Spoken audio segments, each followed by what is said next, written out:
Hello to everyone who is joining us and who is a panelist at this workshop, and also to those who are joining us as audience. It's a pleasure to welcome you all to this third panel of the workshop EU Trade Policy, Democratic, Transparent, Sustainable and Geopolitical ? This third panel is entitled Governing Through Trade, COVID-19, Environment and Arms. So basically everything that's quite topical at today's international agenda will be debated in this panel.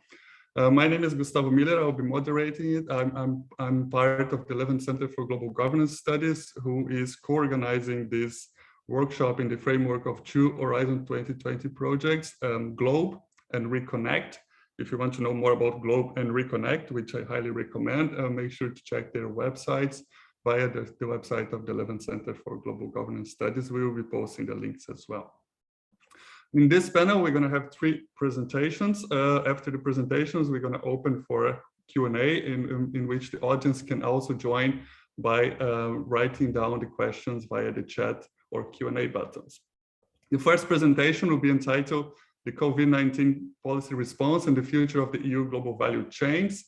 This paper will be presented by Dr. Louise Curran from the Toulouse Business School and its Department of Sustainable Strategy, Entrepreneurship and Innovation, and is also co-authored by Dr. Jappe Eckhardt, who is Senior Lecturer in International Political Economy at the Department of Politics at the University of York in the United Kingdom.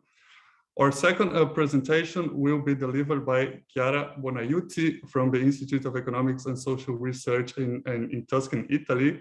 And it's entitled The EU Net Impact in Managing Arms Trade Between Commercial, Geopolitical and Ethical Variables from the First Gulf War to the Pandemic, Analogies and Suggestions for EU Commercial Policy. And finally, last but not least, our third paper will be presented by Laila Burney and Dr. Metodi Socherov, Chair of Forest and Environmental Policy at the University of Freiburg. And this last paper is entitled Between Environmental Leadership and Market Protectionism, a policy analysis of the new EU due diligence regulation of sustainable and legal global trade in forest risk agricultural commodities. All of our presenters, of course, have much brighter CVs than our time allows to fully present. And for the sake of timing that we do not have much, I'm going to go straight to the first presentation. Each presenter will have at a maximum of 12 minutes. So we're gonna be able to have some discussion at the end of this workshop, which is scheduled to end at 2:15 p.m. Central European Time. So on to you, Louise and Jappe. You guys have 12 minutes. Yes, thank you, Gustavo, and thanks for the organizers of this great event. We're very happy to be part of this. I can't yet see the PowerPoint yet. We cannot see it yet neither. Louise, can you maybe stop and restart sharing? There we go. Now we see it. Yeah. Yeah. Thanks, Louise. So Louise and I will each be presenting half of our paper. As Gustavo was saying, so the title of our paper is the COVID-19 Policy Response and the Future of EU Global Value Chain. So on to the next slide, I think, straight away. So the COVID pandemic, as everyone knows, made clearer than ever that countries across the globe are economically interdependent through their integration into global value chains, and the kind of perceived fragility in the supply of key medical products fosters a growing debate about the wisdom of high levels of reliance on overseas sources.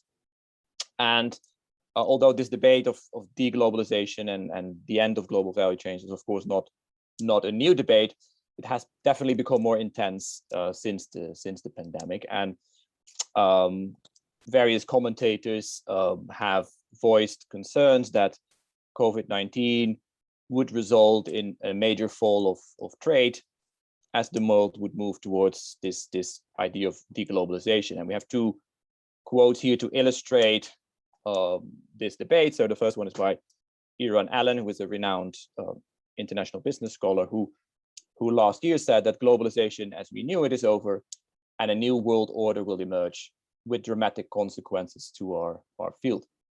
The second quote is by a report from a research institute.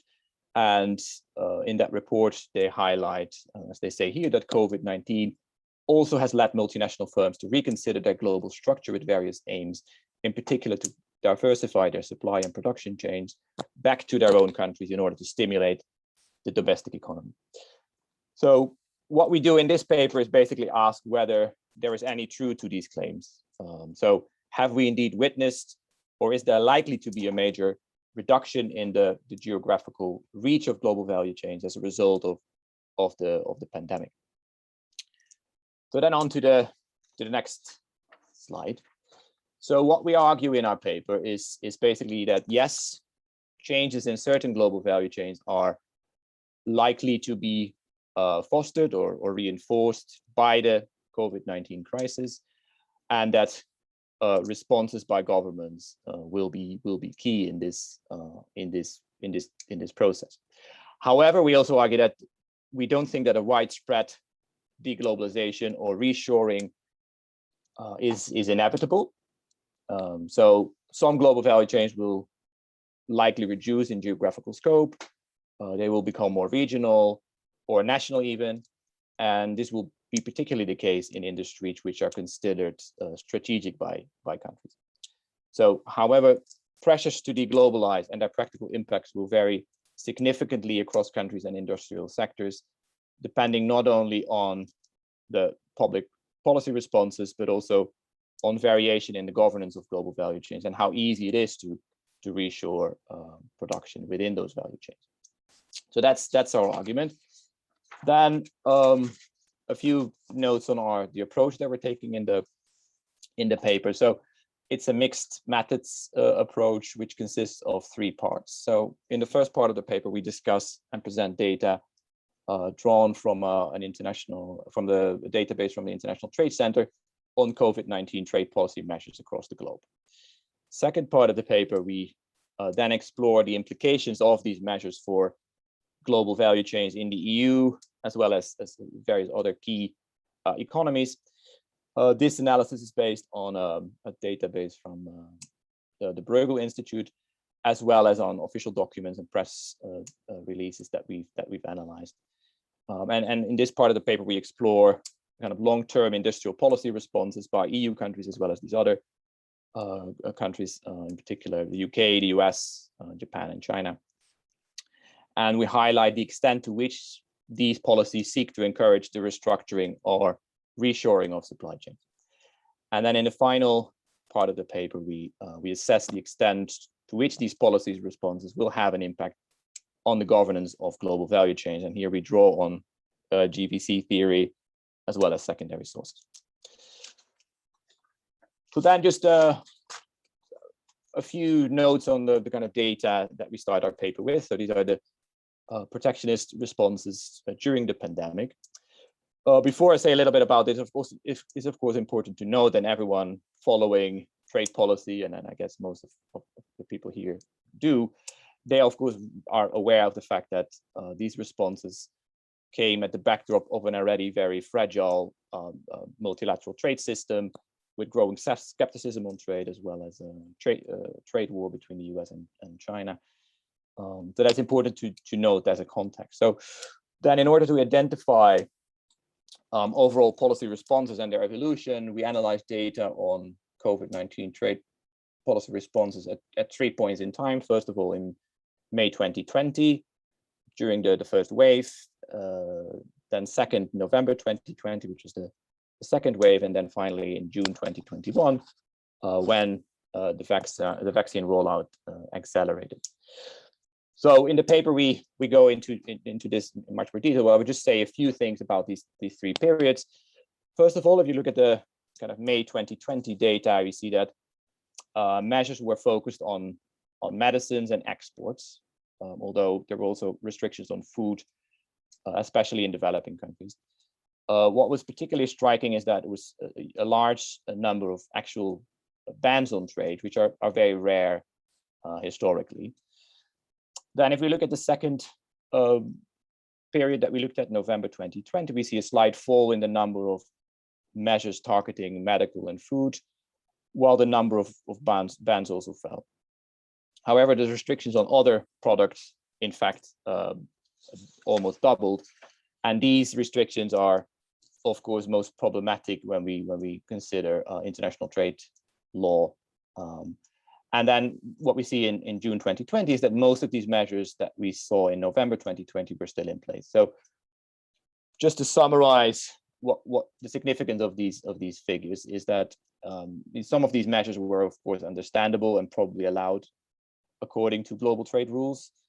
I mean, these rules allow flexibility to protect health and national security, but quite a lot of these measures were, in fact, fall outside the scope of this exception.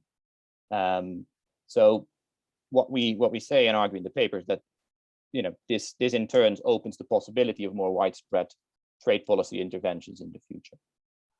So I now hand over to Louise, who's going to talk a bit more about the actual policy responses beyond these trade restrictions. Hi, can you hear me okay? Yeah. Yes. Okay.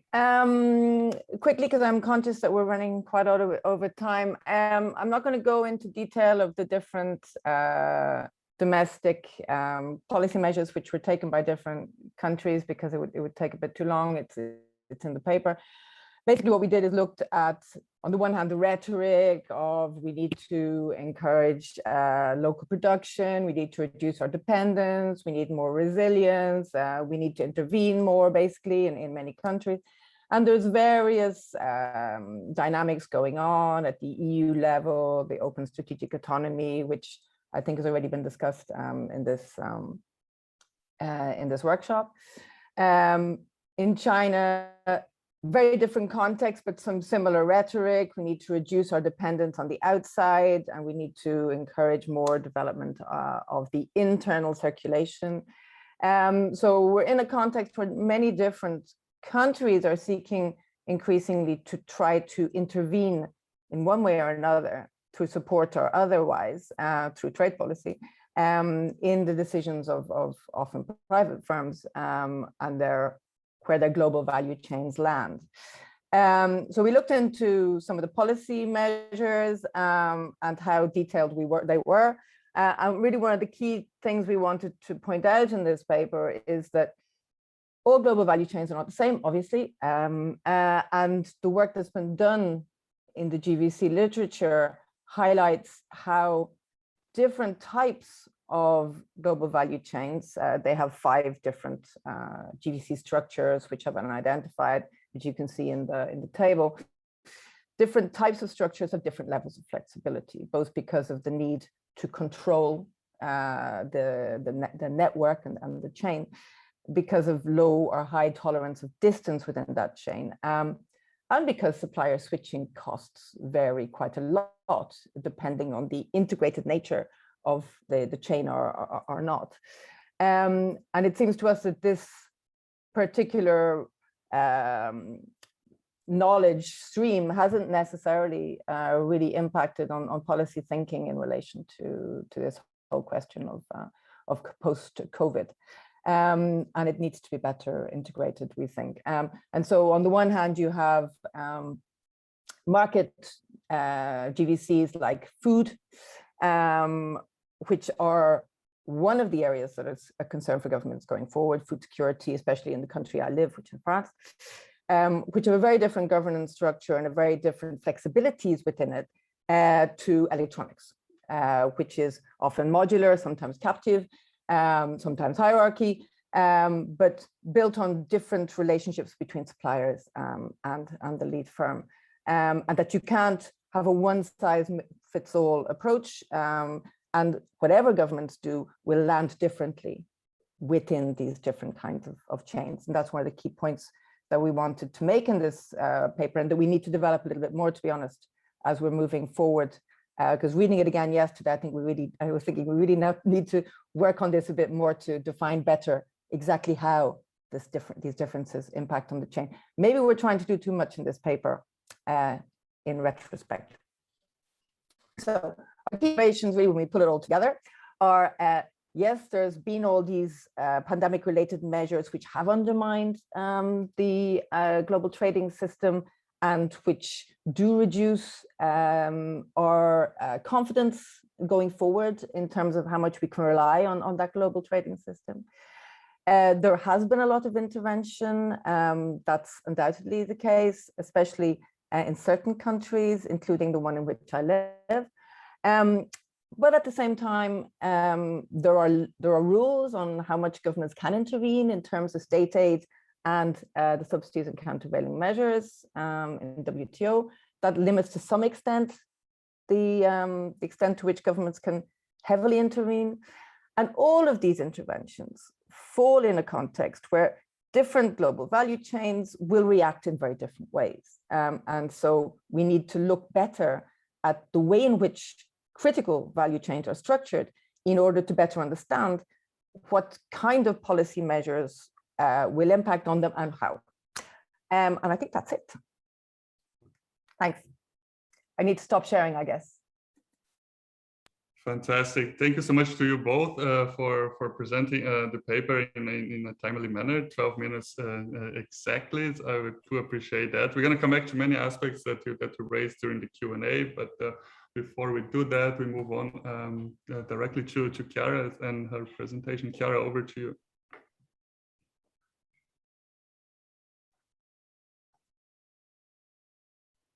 Chiara, you're muted. You have to mute yourself. Now, can you hear me? Yes. Yes. Thank you for this wonderful opportunity to participate in this very interesting workshop. I can try to share with you, I can do the first attempt to share, and if I'm able. Chiara, it's okay. I'm already sharing your screen. Because we only have your desktop or the Zoom meeting. It's okay, I can share for you. Okay, I wait for your for the presentation.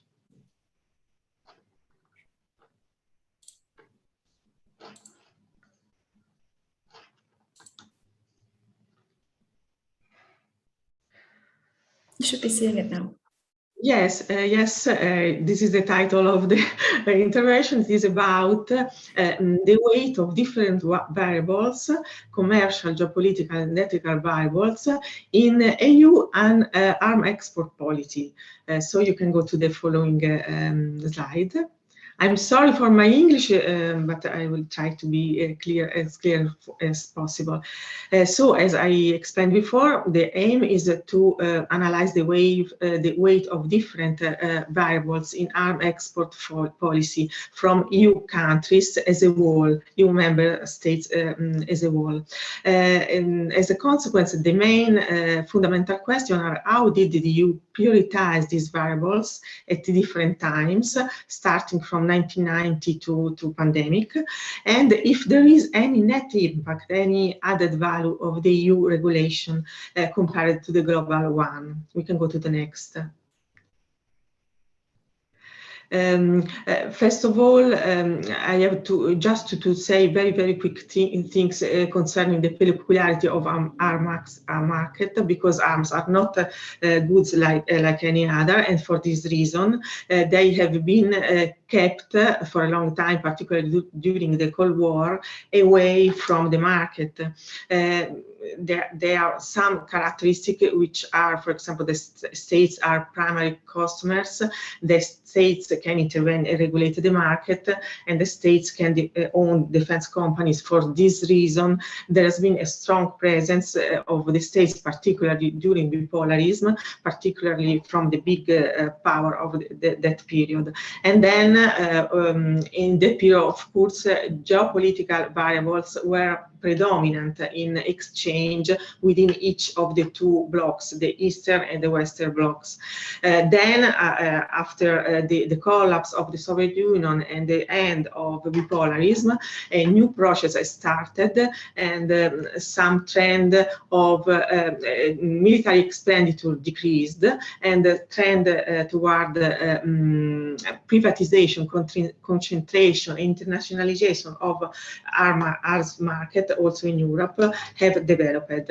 And for this reason, we spoke about a form of secularization of the arms market, but there are still important differences. We can go to the following slides. Thank you.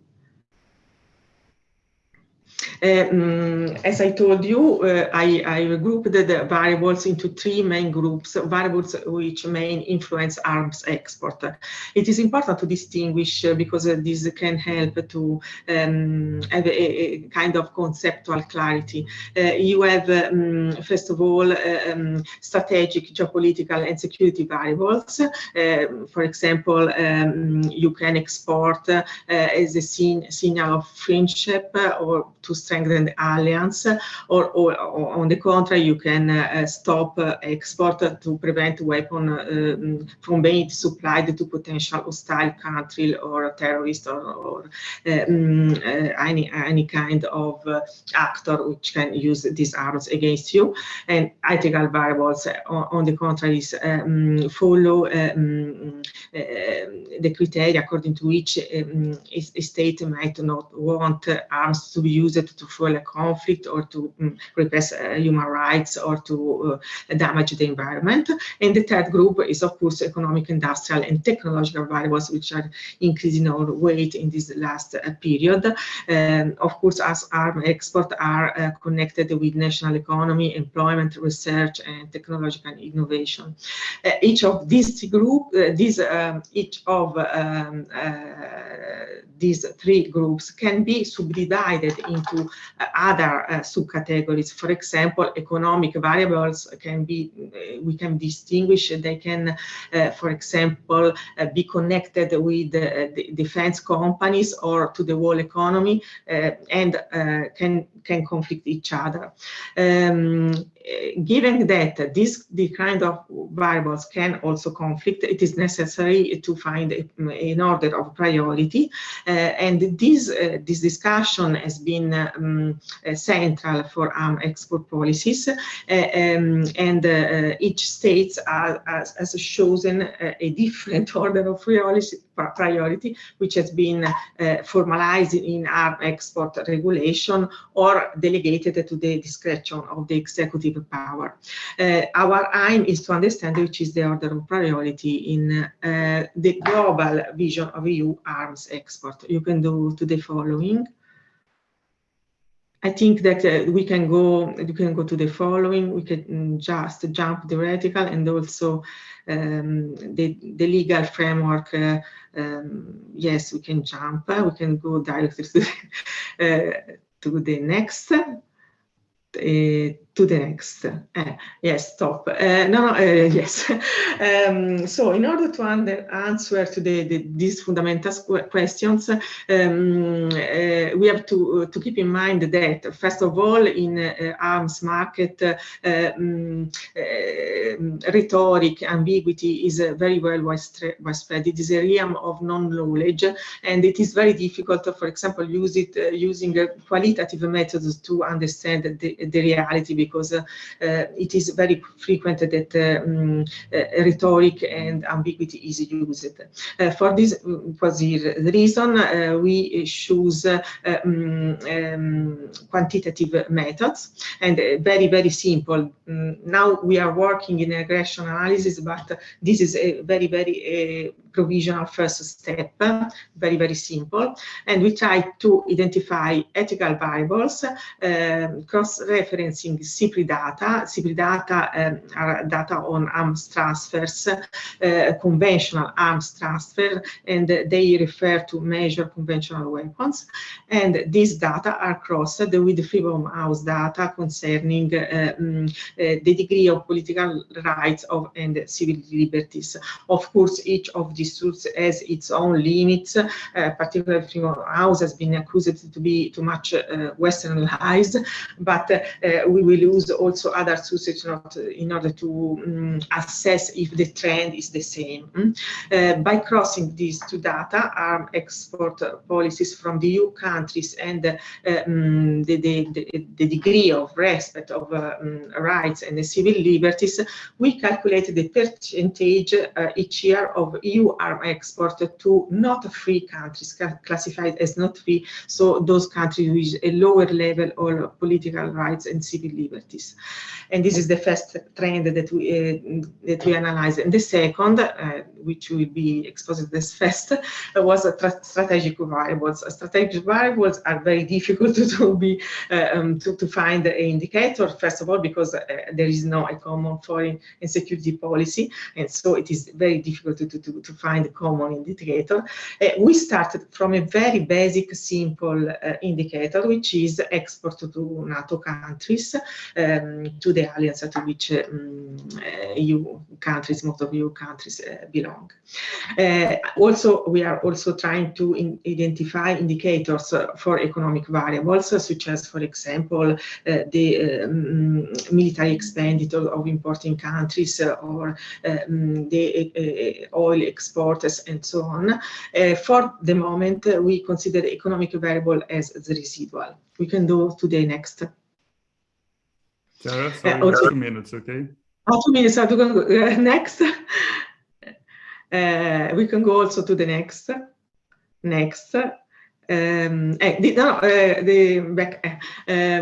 I will add just to summarize. For strategic variables, the results are that the European Union does not present any particular distinctive traits with respect to the world attitude as a whole. The trend, the percentage of arms export to NATO countries is more or less similar to that of the from all over the world. We can go to the next. We can go to the next.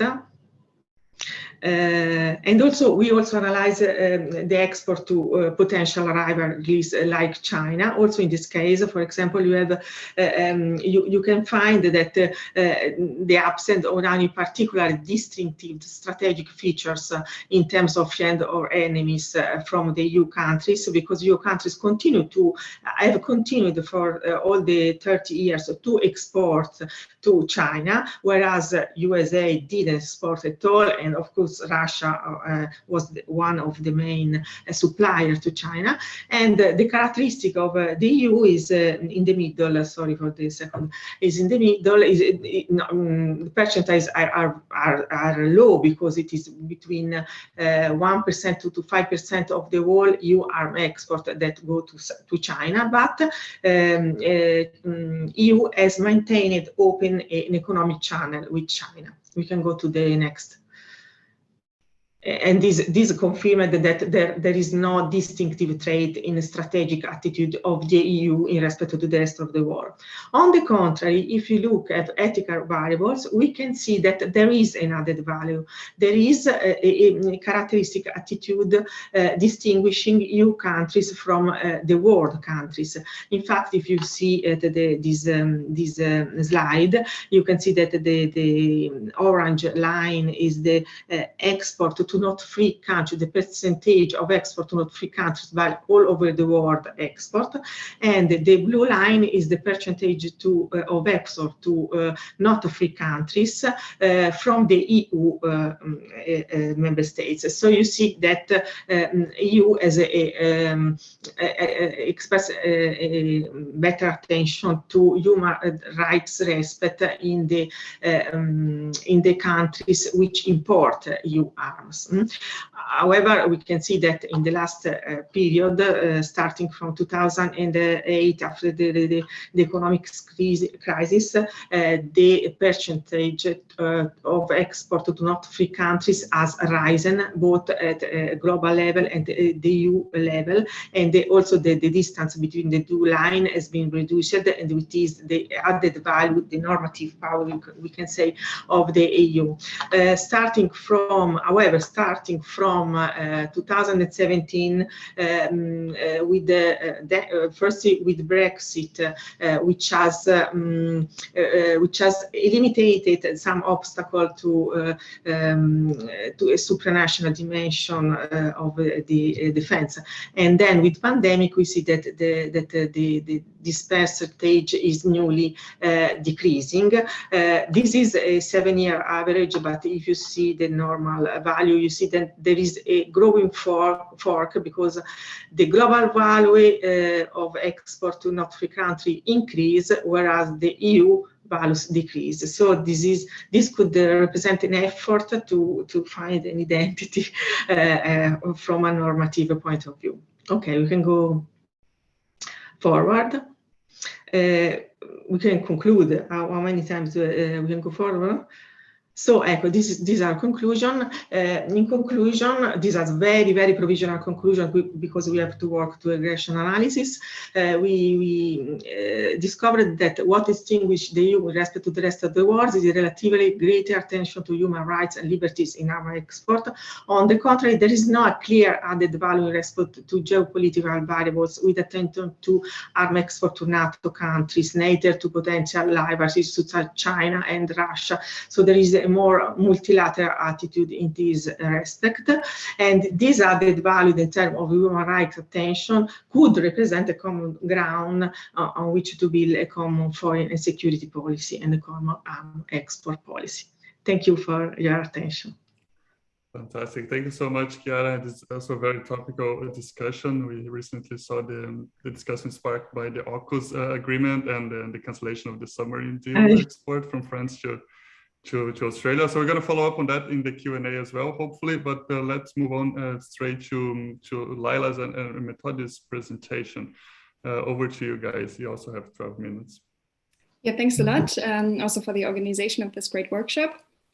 My name is Laila Werning, PhD researcher at the Chair of Forest and Environmental Policy, and it's a pleasure to be here today and present Dr. Sotirov's and my research on the development of the new EU due diligence regulation for the import of forest risk agricultural commodities today.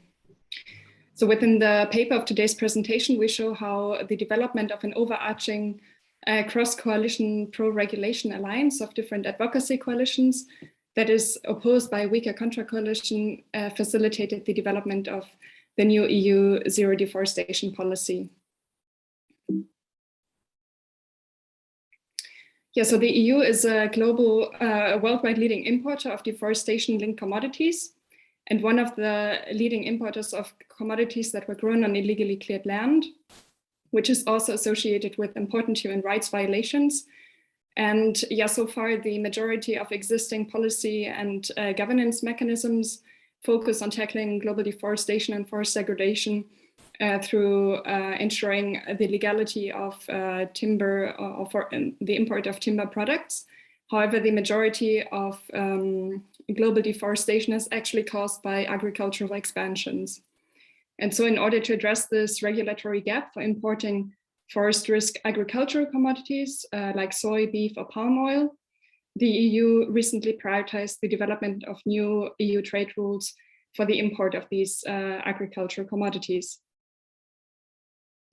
And such a proposal is expected for this year from the European Commission for a new legislative framework that is probably going to be based on new due diligence requirements for the import of forest risk commodities. Within our article, we address the key research gap for an actor-centered analysis of the main policy core beliefs of and interests of key involved state and non-state actors, and the resulting advocacy coalitions and also alliances of different advocacy coalitions within the EU's agricultural and forest sector policy subsystem.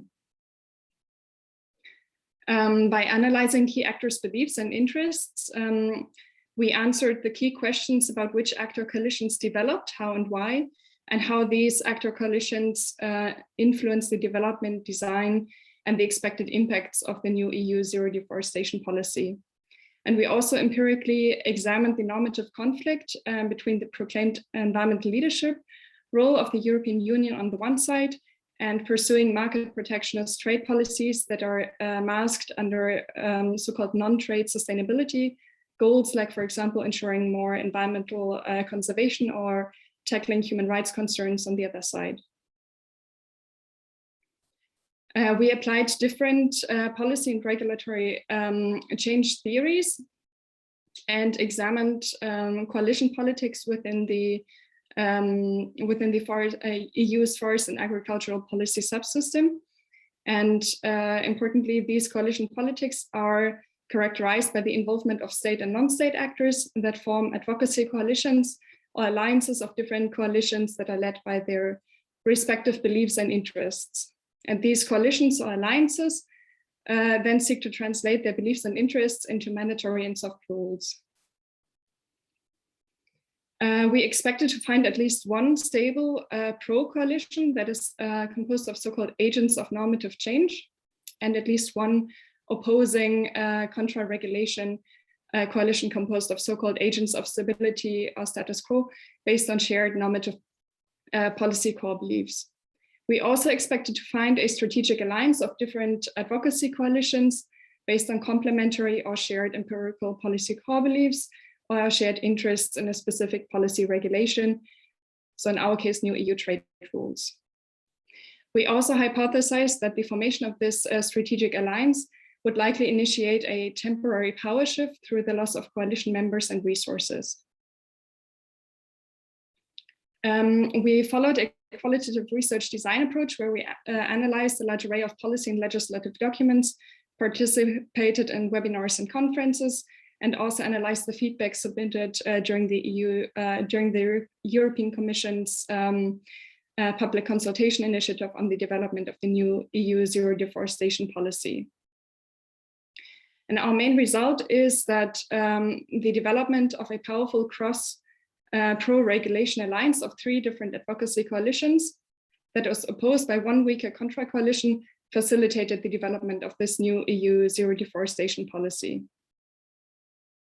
So we first find a first pro-regulation coalition, AC1, which is glued together by the normative belief that environmental, social, and economic sustainability are equally important. So they seek to achieve a balance between the 3 pillars of sustainable development through so-called win-win solutions. And they advocate for the introduction of new EU trade rules that can or should also be supported by additional voluntary commitments like bilateral trade agreements or certification schemes. Key actors within this coalition are, for example, the European Commission or social and environmental NGOs. And then we also find a second advocacy coalition that has a stronger focus on environmental and social sustainability. And they very strongly advocate for the introduction of new EU trade rules, as captured by the statement from Conservation International that voluntary commitments failed and that mandatory due diligence regulations need to be introduced. Main actors within this coalition are the majority of the analyzed environmental and social NGOs and environmentally inclined EU institutions like the European Parliament Committee ComEnvy. And then we also find the Contra-Regulation Coalition, AC3, that shares the normative belief that economic sustainability is most important. And in contrast to the other 2 advocacy coalitions, they prefer trade agreements or trade-based agreements that have a voluntary nature or also a voluntary private and industry self-regulation mechanisms like, for example, certification. Main actors within this coalition are the majority of analyzed corporate actors, but also public authorities from producer countries. And then at the same time, we also find a strategic shifting coalition, AC4, which formed due to shared economically oriented interests in new EU trade rules. And these interests show, for example, in the expectation that the introduction of new EU trade rules would result in a level playing field or in competitive advantages. Main actors within this coalition are corporate actors across the forest, agricultural, and meat and dairy sector. Yeah. So to conclude, we can confirm our first hypothesis through the formation of so in our case, 2 pro-belief-driven advocacy coalitions and the formation of 1 belief-driven contra coalition. And we can also confirm our second hypothesis through the formation of strategic belief and interest-driven alliances. And the formation of this alliance also shows how the normatively conflicting but pragmatically converging goals for more environmental leadership on the one side and economic interests for level playing field or market protectionism on the other side are being brought together by this overarching alliance. And the development of this strategic alliance also indicates a power shift away from the contra coalition towards the supportive advocacy coalitions through the loss of coalition members and resources. However, in order to confirm this power shift, so our hypothesis 3, further research would be required in order to analyze the final scope of the regulation and to examine the omission or inclusion of key beliefs of the involved actors. To conclude, our results show that there is a fine line between the EU's proclaimed environmental leadership role and its interest in pursuing protectionist trade policies that are masked under non-trade goals like ensuring environmental protection and the protection of human rights. And that this normative and material conflict is one of the key reasons for the opposition of producer countries for the introduction of new EU trade rules that would basically require sustainable production practices abroad. So we would suggest that further research is needed in order to explore how to address this normative and material conflict in order to facilitate smart and trust-based transnational cooperation in order to effectively halt deforestation, forest degradation, and associated human rights concerns. And yeah, thanks a lot for your attention, and I'm looking forward to the discussion. Thank you so much, Laila. Perfect timing as well. And I'm surprised how pretty much all of the 3 papers had a very topical connection to what we are discussing on a daily basis, right? COVID-19, the environment. I couldn't stop thinking about the EU-Mercosur trade deal, right? That's certainly going to come back to the agenda very soon. And of course, the arms trade recently with the AUKUS deal. Let me first, before, I have my own questions, but I want to see if the audience has questions. The audience is free to write those questions down in the chat box.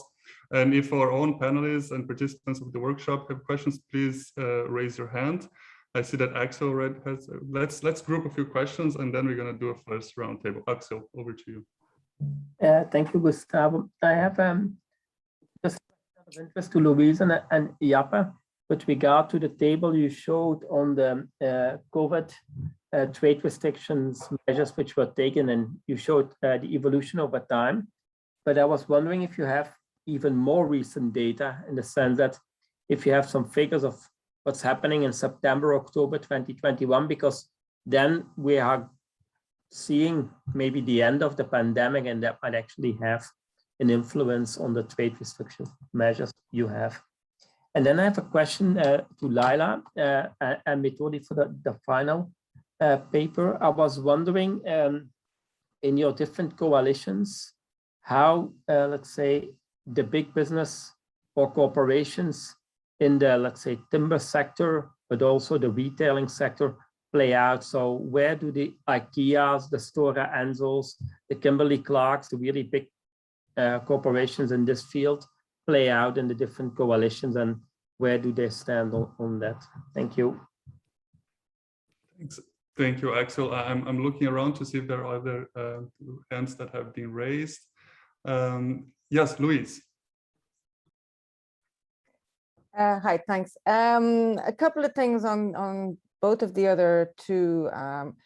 I'm struck by, it's more of a comment than a question really, by the last presentation. I'm struck by the parallels between that and what happened on climate change, where certain big oil companies started to defect to, we need to do something, when they realized that the coalition pushing for real action at UN level became so strong that they couldn't push against anymore. So they defected, and that made the whole process easier.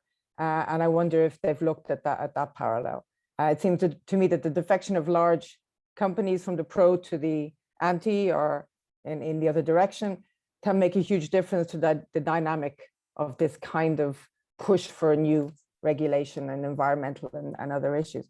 And on the other paper, it was just a couple of like detailed questions. In the EU, is the UK in all the time, or did you take it out, or did you take it out when it left the EU, when you look at the development of EU exports? And I wonder if the change in 2010 or 11, when it started to increase the exports to non-free countries, was that because certain previously relatively free countries became non-free, or because the EU started exporting to countries which they hadn't exported to before, which have always been non-free? So I wonder if it's a change of category for existing export partners, or whether it's a change of export partners, basically. Thanks. Thank you for both questions.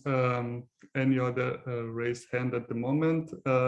Let me follow up with a question to Chiara as well, because I found the paper is very obviously it's very interesting and connects to what we are discussing currently at the EU level, which is sort of an integration or at least cooperation between the different defense industries, right? And I suppose if we look closer at the numbers of which of the member states are actually exporting arms, it's probably going to be a handful of those, right?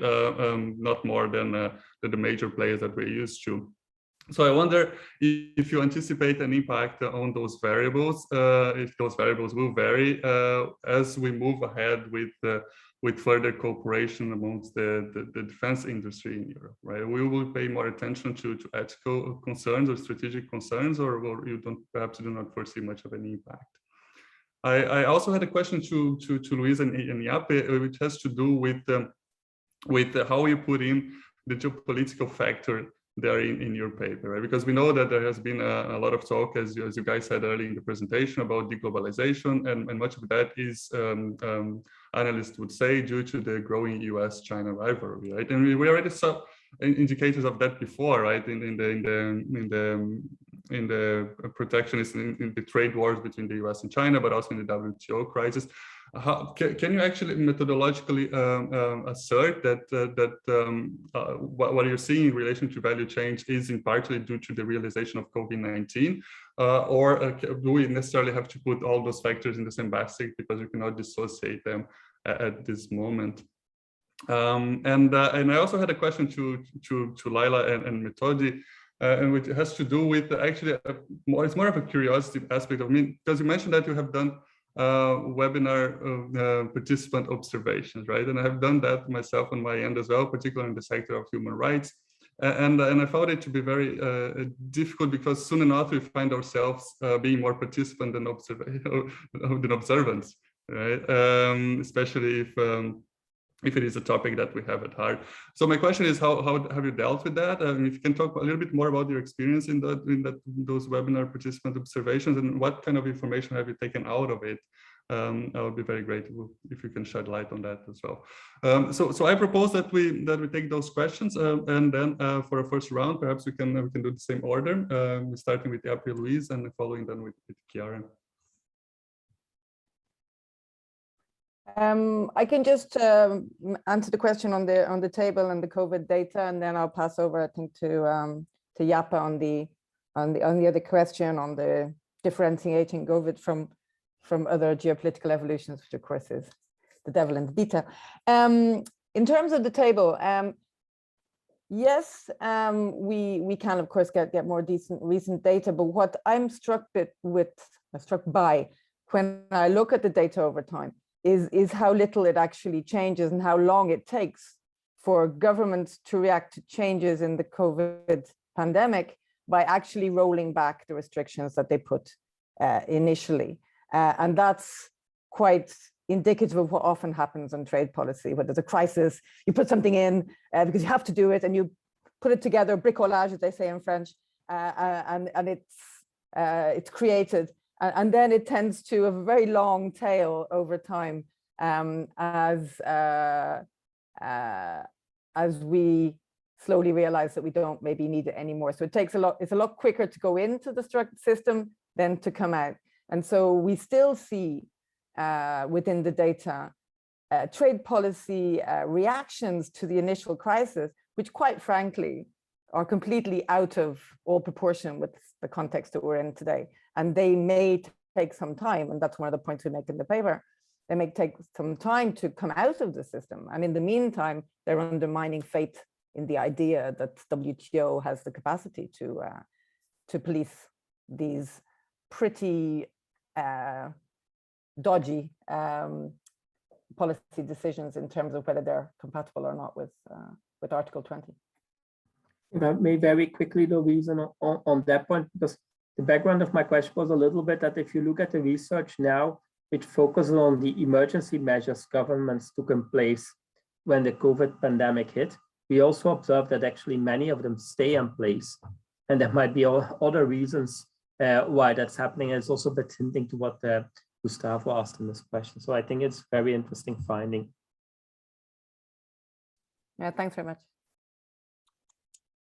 Yeah, so to respond to Gustavo's question, yeah, it's a very important question, and we don't spend enough time in the paper addressing it. But what I could say about it is that what we've looked at is mainly actual policy measures that are explicitly called COVID-19 measures. So we're looking at these measures that are linked to a COVID-19 response. So that, of course, doesn't mean that they're not a continuation of policy measures that were already just being discussed earlier, and then we talk a little bit about it in the paper. And in terms of how geopolitics plays a role, yeah, that plays a very important role. So one of the things you see is that in a lot of these policy measures and these proposals, China is mentioned explicitly as the country that a country should rely on less in the future. So the Japanese policy that we talk about, for instance, explicitly said that it encourages its companies to remove production from China, either to the domestic market or another Asian country or another market in the sense. And you see the same kind of rhetoric in some of the other proposals. I don't remember if the same is true for the EU. I don't think China is mentioned there explicitly, but perhaps Louise. I don't think so. Not No. usually in the reshoring plans. It's more vague stuff about reducing overdependence. So it doesn't say China, but it's fairly clear that the dependence in question is usually on China. Yeah, so it plays a role in our paper, and I think we should flesh it out more, either in this paper or another paper. As Louise was saying, we're already doing quite a lot in this particular paper. But it's a thought-provoking question and something we have to think about a bit more, how we can address this in our work. But thank you. Thank you. As you say, I think you guys are already doing a lot in terms of mapping the emergency measures. So it's definitely something to reflect, I think, in terms of how much of the COVID-19 is a rhetorical excuse to something that countries are already planning to do in that sense, or is it more? Is it an accelerator of change, or is it actually a factor behind the change? Right? I think there's three options there, but as you say, perhaps food for thought. Right? Thank you very much. On to Chiara for. Yes, I'm sorry because my English is not so good, so I hope to have understood of the questions that you did. Right. I can rephrase it. It's basically I was wondering if you anticipate any change on your results based on the fact that defense industries in Europe are integrating somehow or cooperating, right? And we have initiatives of co-production of weapons and big projects coming up with for battleships and fighter jets and so on.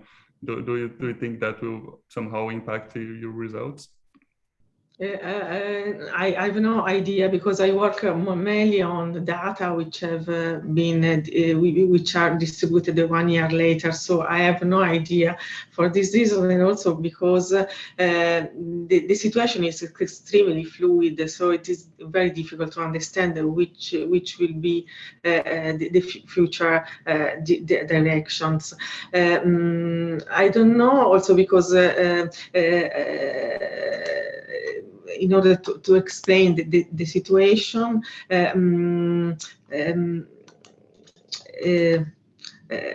can I say? First of all, in the European Union, defense companies are very extremely strong, and the market is very integrated, and they are able to influence in a very sensible way the institution of the EU. For this reason, it is not clear which will be the future, particularly the fight between economic variables on the one hand, and on the other the geopolitical variables as proposed by the US in the Indo-Pacific. This is still to be viewed in the future. Trying, if I understood well, coming back to the other question concerning the inclusion of UK or not, in my data I didn't include the UK. I included the UK. The UK is included in the data until 2020. But if you cut off the UK, the decrease of export to not free countries is more market. And the other question was about the number of, yes, of course, starting from 2008, the number of not free countries is increased. So this also is a factor which could have favored an increase of export to not free countries. But at the same time, there are a lot of other possibilities. For example, the Saudi Arabia intervention in the Yemen conflict, and also the involvement of Unit Arab Emirates, which are very, very big spenders, has absorbed a lot of European arms export, starting from the UK, from each of these countries, creating also a very strong debate, and also some judiciary evolution of this debate concerning the respect of human rights and of international humanitarian law in this conflict. And this debate is still open, because there is, anyway, despite not so strict, but there is the European Code of Conduct and National Arm Export Regulation, which bans export to countries violating human rights and international humanitarian rules. So this is to say that there are a lot of reasons explaining why this percentage has risen, particularly from 2008 to 2016, and also, of course, the economic crisis, the rising number of conflict involving, which of course increase the demand from arms. All right, thanks so much, Chiara. All right, we have now Laila and Metoji who get the final word in this. Yes, thanks a lot. So first, on the question about the webinar and conference observations, so that was quite useful. That was virtual, because then I could simply record it and transcribe everything afterwards. So that really just put me in the observatory role, and it was quite easy to see like the different positions, and also very interesting to observe how.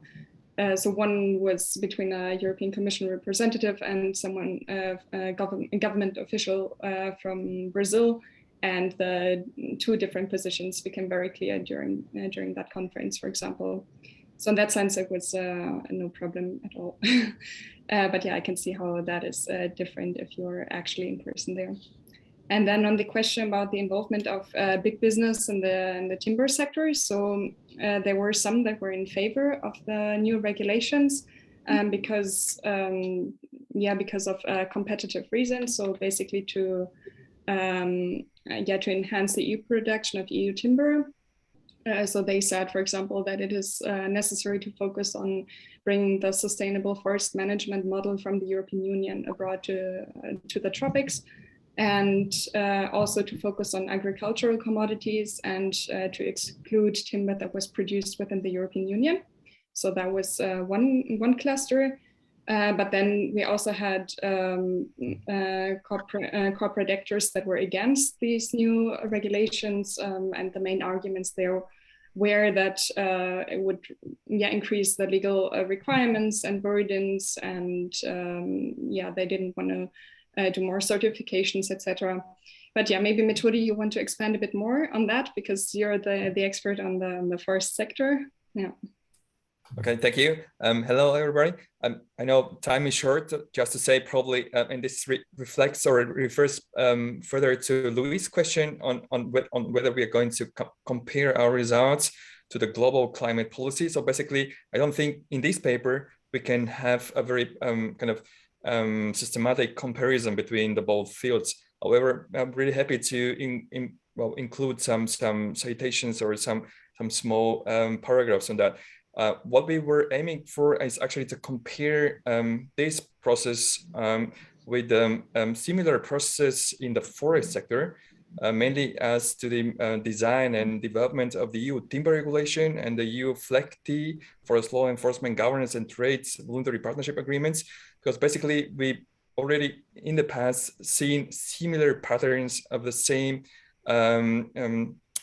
same stability among pro and contra coalitions, but also the same dynamic of shifting coalitions. And to go back to you to your question, Axel, so basically IKEA's, B&Q's and all these great names in the forest sector. So basically in this forest sector episode, so they were taking in the beginning quite a proactive role, very supportive role. However, I believe once they realized that basically something really legally binding and really like increasing probably a lot of social ecological standards might come, they kind of switched again the position and kind of defected again and just started pretending and supporting their own non-state market-driven forest certification solutions, right? Because they are those that are leading them. I mean, you are expert in this field and really very much enjoyed your own paper on the FSC and its global impacts. So basically it's all set there, so to say, and so we'll be observing kind of history repeating kind of in this zero deforestation policy change process. And one idea is really to see if there are really only similarities or probably some differences between the forest and the agricultural trades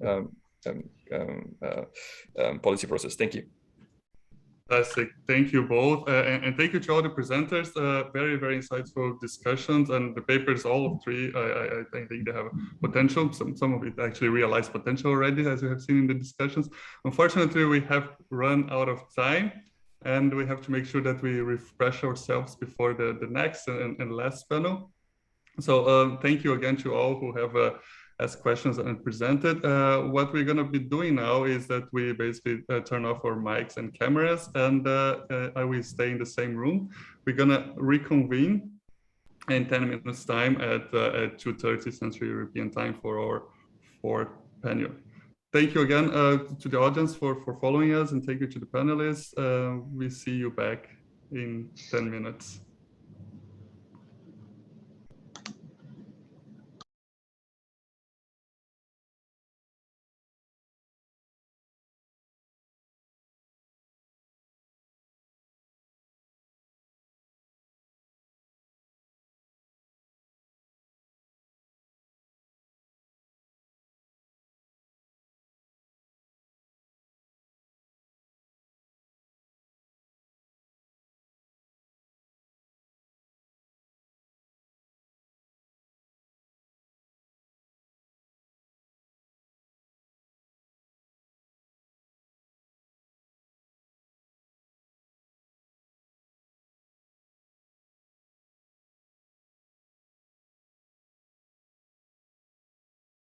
So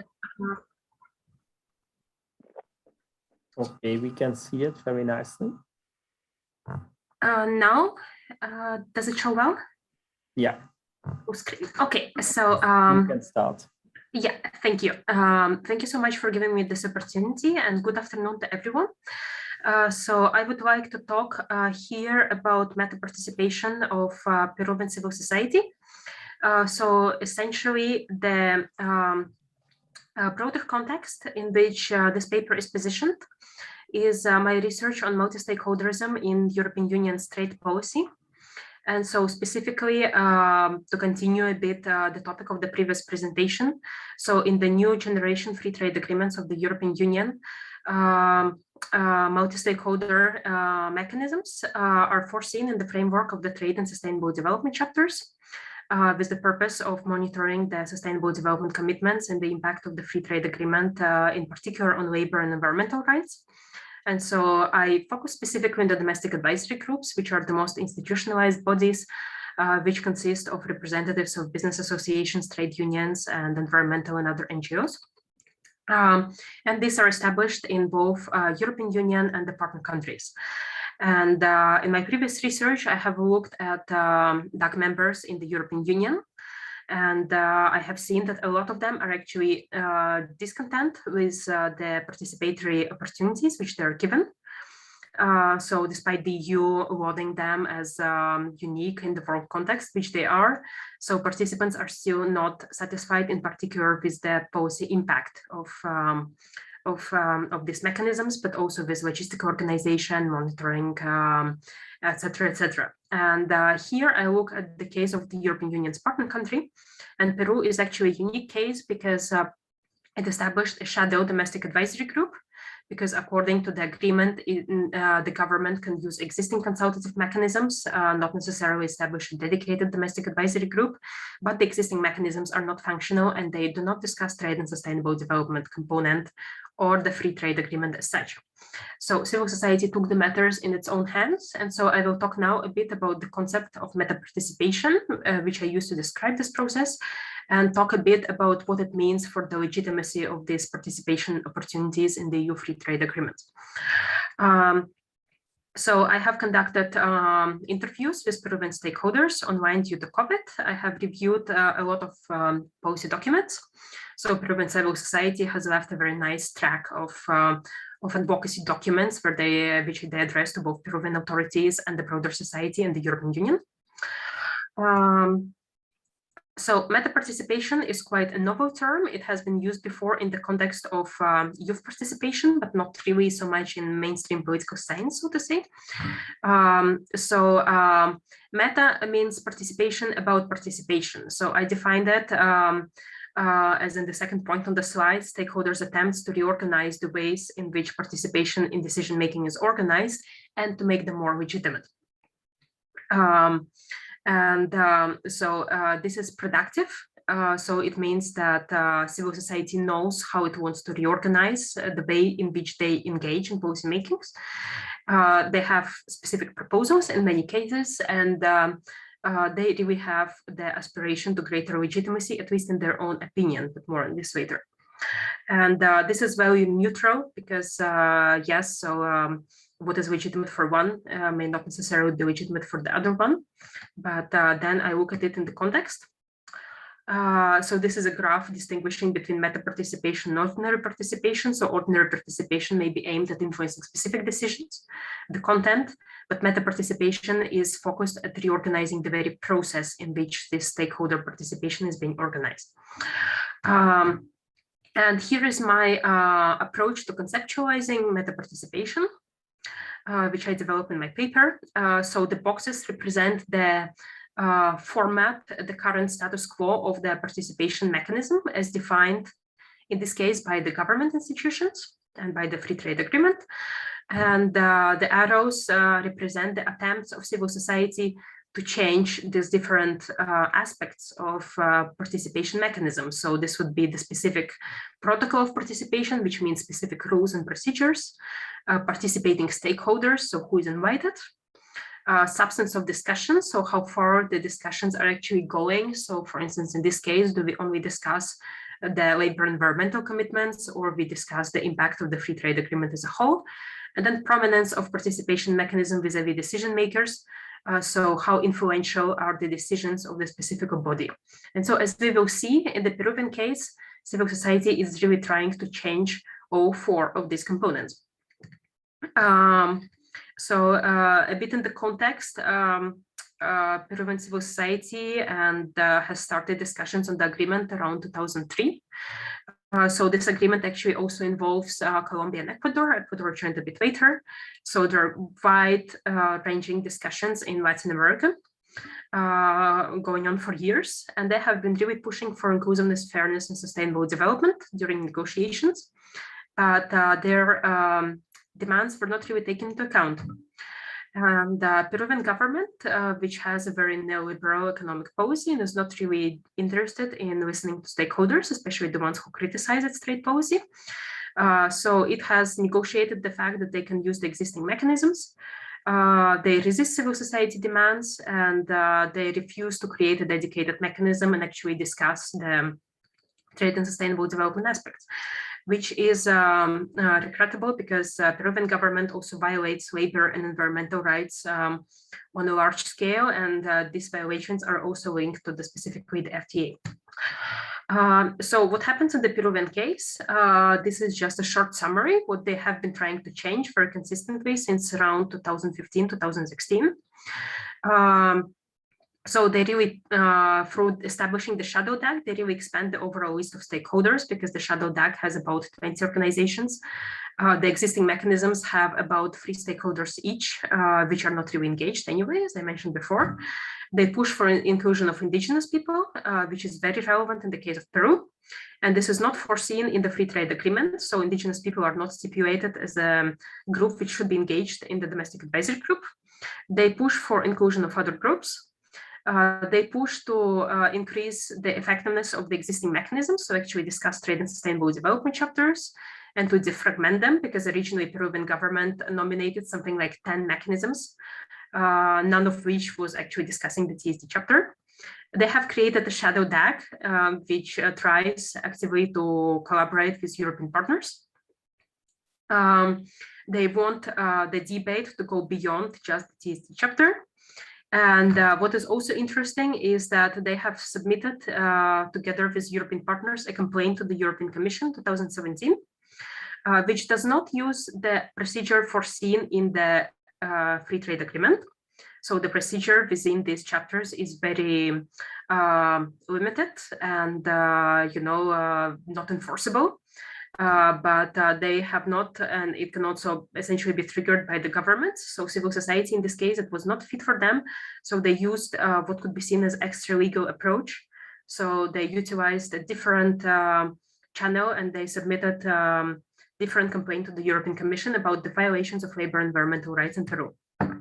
And so to speak a bit about legitimacy. So what it says, essentially, all these activities, it says that Peruvian civil society does not see existing participation opportunities as legitimate, because they really try to change them and to increase them. And of course, Peruvian civil society, the Shadow Domestic Advisory Group, it is not representing of the entire Peruvian society, which we also could not expect, but there is a clear drive for inclusion, greater inclusion compared to existing mechanisms. And of course, they face a lot of structural constraints, both on their own part and related to the government's refusal to change and engage in dialogue on the crisis of representation in Peru. And so far, the policy change has been limited. But for instance, they achieved a defragmentation of consultation mechanisms, because officially now there are only 2 mechanisms, and they have held a few sessions which could be nominally related to trade and sustainable development chapters. They have also raised this question very nicely on the agenda of the European counterparts. I also wanted to link this is not the subject of my paper, but I wanted to link this to the subject of the current trade policy review carried out by the European Commission, because I believe that meta participation shows us something very important. It shows that stakeholders actually have opinion about how they want to participate. They have concrete proposals, and they really strive to be taken into account even when the circumstances are really not welcoming for them. And we observe this not only in Peru. Peru is just a very bright case of it, but we also observe it in the European Union itself.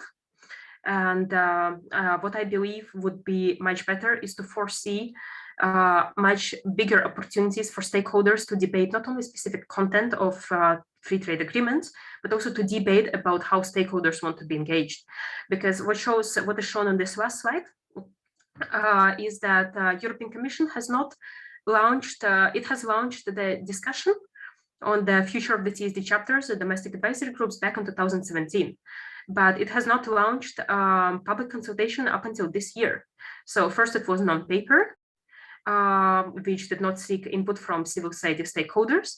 They submitted spontaneous feedback in 2018, which is, I think, also quite interesting. Again, this spontaneous feedback was to some extent taken into account, but 15-point action plan is actually non-paper. So the action plan, which is being reviewed right now, it is actually non-paper, does not have European Commission logo. It says that this is Commission services who do not act in the name of the European Commission. And then in parallel, we have seen the European Economic and Social Committee, which is also partly linked to the DAGs, it is the Secretariat. It has developed own initiative opinions. It has developed opinion on the initiative of the Parliament. European Commission never asked the European Economic and Social Committee to develop an opinion on the future of the domestic advisory groups. We have seen that even member states really also go beyond the existing consultation strategies enabled by the European Commission. And for instance, French and the Dutch non-paper asking to change possibly the tariff rates in case of violations of sustainable development provisions is a very, very powerful statement in this context. And now we see that only 4 years later, the Commission actually has brought forward the review after all of this contestation and has launched the public consultation. And the point is that in the current circumstances where the contestation of sustainable development in the EU trade is so strong, and we see that the EU-Mercosur agreement may never come to fruition, partly for this very reason, it would have been better if the Commission actually was more open to dialogue with diverse stakeholders about how participation should be organized, and also more open to the actual input from the very beginning. So I hope I was more or less on time, and thank you very much for your attention. Thank you very much, Diane. You were perfect on time, on 12 minutes, and you gave us a lot of food for thought. Now I want to hand over the floor to Alex. We can see the mailbox. Okay, Alex, there we have your presentation. And Alex will present the joint paper with Peter de Wilde and Collier Robe. So Alex, if you can put on again the PowerPoint.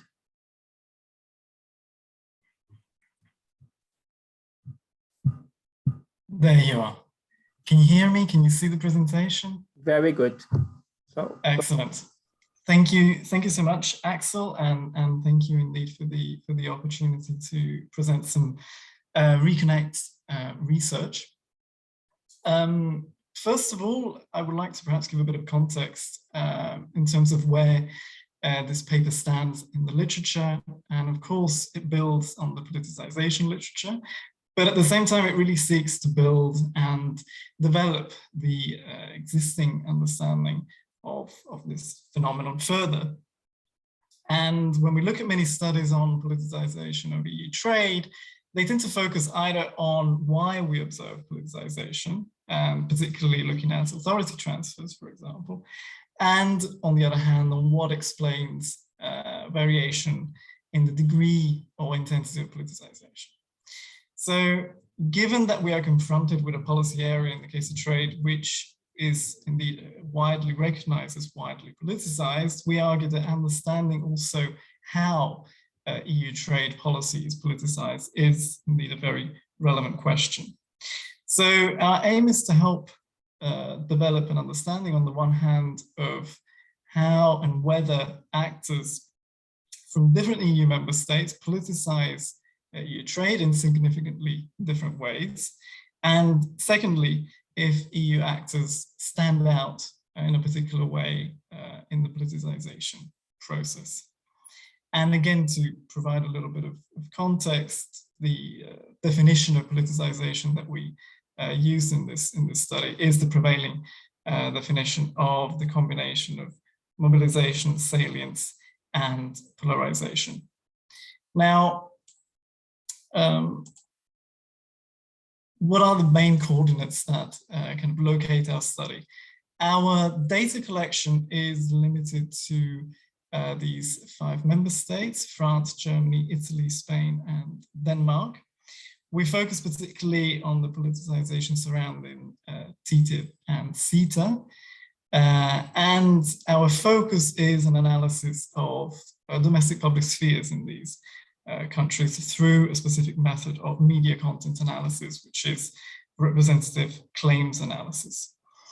And the output of our research is a combination of descriptive statistics on the one hand, analyzing the data, and logistic regression analysis. For a quick definition of RCA, it's a quantitative content analysis method in which speech acts are evaluating policy or expressing demands for change policy in the news are coded. So our essential units of analysis are claims, and at a more basic level, they can be identified as being constituted by a claimant, talking about a topic, and a position or an evaluation on that topic. And then there could be other elements such as addressees, constituencies on behalf of which statements are made, justifications, and so on. Now, when we look at the data in aggregate, we can already kind of identify some key findings. And of course, in our report, we have more detailed results. But overall, what is relevant is that we see that indeed EU trade policy is a highly polarizing debate, with most aligning either in favor or in opposition to these free trade agreements. But those in favor of free trade agreements are almost double than those indicating opposition, which is a particular finding that needs to be placed in the broader context of how media content analysis generally tends to have an executive bias, as it relies on news coverage by journalists who tend to focus on either EU executive actors or governmental actors in the member states. And secondly, only a small percentage of claims actually make reference to, let's say, what we identify as Article 2 TEU justifications. So moral justifications related to solidarity, related to democracy, and so on and so forth. And arguments in general kind of appealing to fundamental values, which generally do not seem to resonate among those concerned with EU trade. In this case, a further caveat is that only 41% of claims, or rather 41% of the claims have no kind of justification. So this particular finding needs to be placed in that context. And finally, economic growth, or in general economic concerns, are the largest proportion of justifications related to EU trade, followed by the environment and other issues such as democracy. So when we go back to what our main research puzzle is, or one of the two aspects of it, and whether claimants with different nationalities indeed politicize trade in different ways, we can answer this question by disaggregating the data and applying, in this case, binomial logistic regression analysis to test the likelihood that we observe a specific coding categories in relation to different nationalities. So what you can see here is that we've converted the logistic regression table into a more intuitive table, which shows essentially the emergence of two ideal types. On the one hand, you have claimants from France and Germany, which tend to be more critical of FTAs, tend to also focus more on non-economic justifications, such as environmental standards, democracy, social and health standards, and so on, and also more likely to invoke general interests as opposed to more sectoral or industry-related concerns. And finally, they are also more likely to express their concerns from an EU-wide perspective. So framing the debate from an EU-wide perspective rather than from a national perspective. On the other hand, when we look at Italian, Spanish and Danish claimants, the framing of the debates tends to be on average more positive.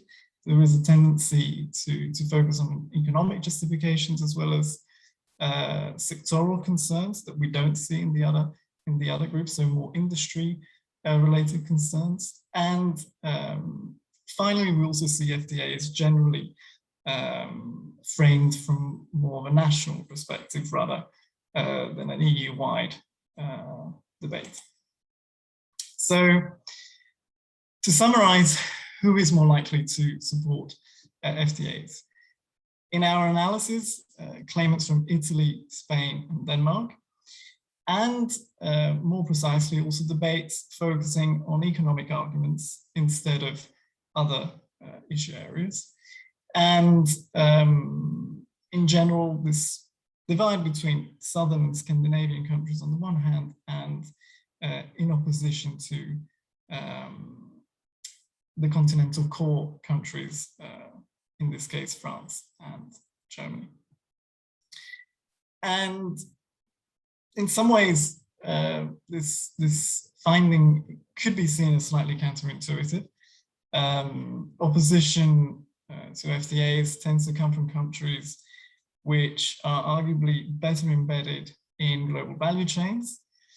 And on the other hand, the supporters of FTAs represents also a very diverse group, bringing together the southern member states and the Scandinavian member states. So we might conclude that domestic economic factors are not the key predicting driver or causal link, potentially. And so other factors seem to be at play, and one of these that might have particular attraction is that countries that are the EU's core, both geographically and politically, have more leeway when it comes to raising opposing views when it comes to EU trade and the EU's policy agenda in general. And finally, it kind of highlights the importance of further research into the specific varieties of politicization as they relate to the specific public spheres that we observe in different member states. Now, when it comes to the second dimension of our research puzzle, which is whether EU actors stand out in any particular way in all this process, maybe it's worth adding a little bit of context on how the background to this question is essentially the literature on the management of politicization by the EU. So practices that the EU puts into place in order to contain and in some cases also to enhance the politicization of EU policies. So it's more in a perspective of politicization as a strategy rather than a process. And what we see is that the EU in this categorization of different types of politicization is partly unique and partly intermediary compared to the other ideal types that we found. So, of course, no surprise, they are indeed pro-trade, like the Italian, Spanish, and Danish claimants, but they also tend to invoke more often general interests, like the French and German claimants. And they are unique specifically in how they invoke the Article 2 justifications that we mentioned earlier, the moral values. And of course, along with EU-wide kind of framing of the debate, which of course is no surprise. So in essence, what we've pieced together this piece of the puzzle with the rest that we've seen relating to the member state, the upshot is essentially that it appears that EU actors are not really connecting to the average debate in the EU member states. And this is partly the result of the challenge, of course, of developing an EU-wide discourse when, as we've seen, the domestic public spheres diverge significantly. But partly it may indeed also be the sign of the EU essentially attempting and somewhat failing to make the issue less contentious, and therefore a sign of depoliticization. And these are definitely findings that we think deserve more attention. Finally, to conclude, before I hand back to our chair, I'd just like to mention that our report is available on the RECONNECT website, so do check it out. Thank you. Thank you very much, Alex, for a very interesting presentation. So now I invite everybody, if they have questions, either to put them in the Q&A box online, or just for the panel members of the workshop to raise their hands.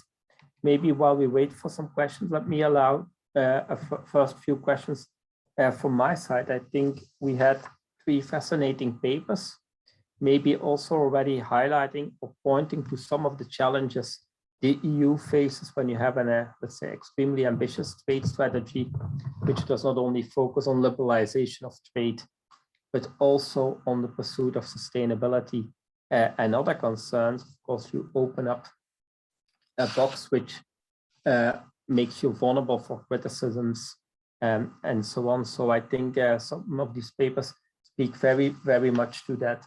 Maybe first, turning to you, Caroline, I was very intrigued by your, let's say, research puzzle and question, and the whole idea, of course, that the concept of fair trade is to a degree inconsistent. That is not only true, I think, for the EU, but that's also true for the concept as such, because I think if you look at the debates on fair trade, you will find very, very different approaches. But still, your focus on the Commission is very interesting. I have 2 questions.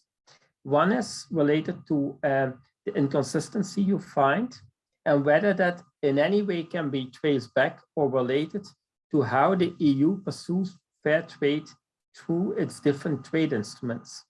I can imagine that the conceptualization of fair trade, for instance, in the generalized scheme of preferences, might be very different than in a free trade agreement, where you have to negotiate with partners on the terms of the agreement. And so that might already be one of the elements playing into the inconsistency. Another element might be, or I don't know if you looked at that, is how the debates on fair trade in the European Parliament influence maybe how the Commission approaches fair trade. Within the Trade Committee of the European Parliament, you have working groups on trade and fair trade. And of course, the debates which emerge there, or sometimes the amendments, the comments made, might influence the Commission's approach to fair trade.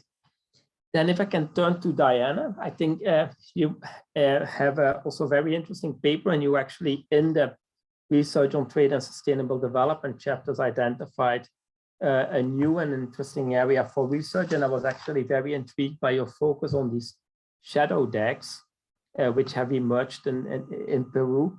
And I was just wondering, but some more, let's say, empirical questions related to that, to how these shadow decks are operating, and also to what degree they might influence dynamics and developments in the other countries in the agreement between EU and Peru, namely Colombia and Ecuador. Are there also shadow decks emerging there, and are they also developing an agenda?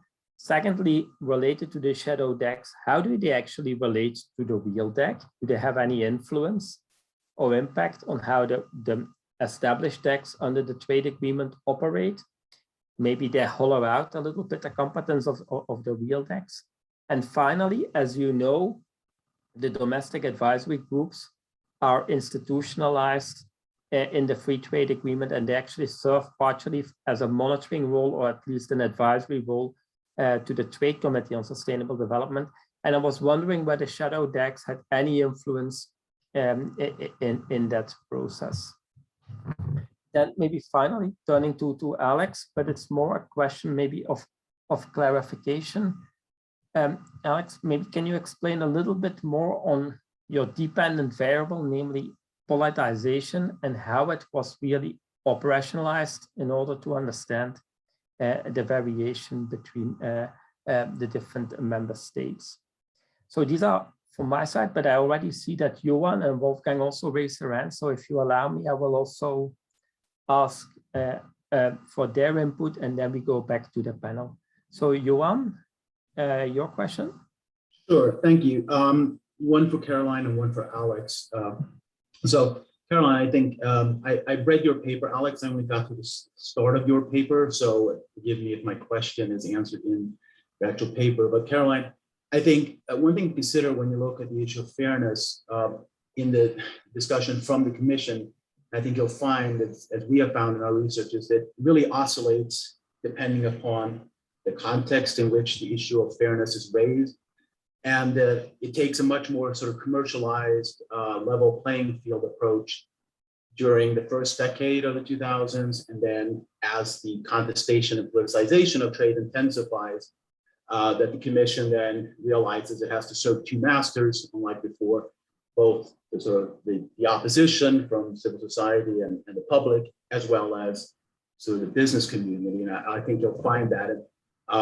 I have another question about sort of how you categorize fairness in your paper, but we can talk about that more privately. But also, Alex, I have a question about your findings. And again, if you answer this in your paper, please excuse me. But in terms of Germany and France, do you place it in the context of the opposition to these particular trade agreements? Because while France and Germany has more at stake, they also had a much more vibrant anti-TTIP, anti-CETA movement domestically, and thus had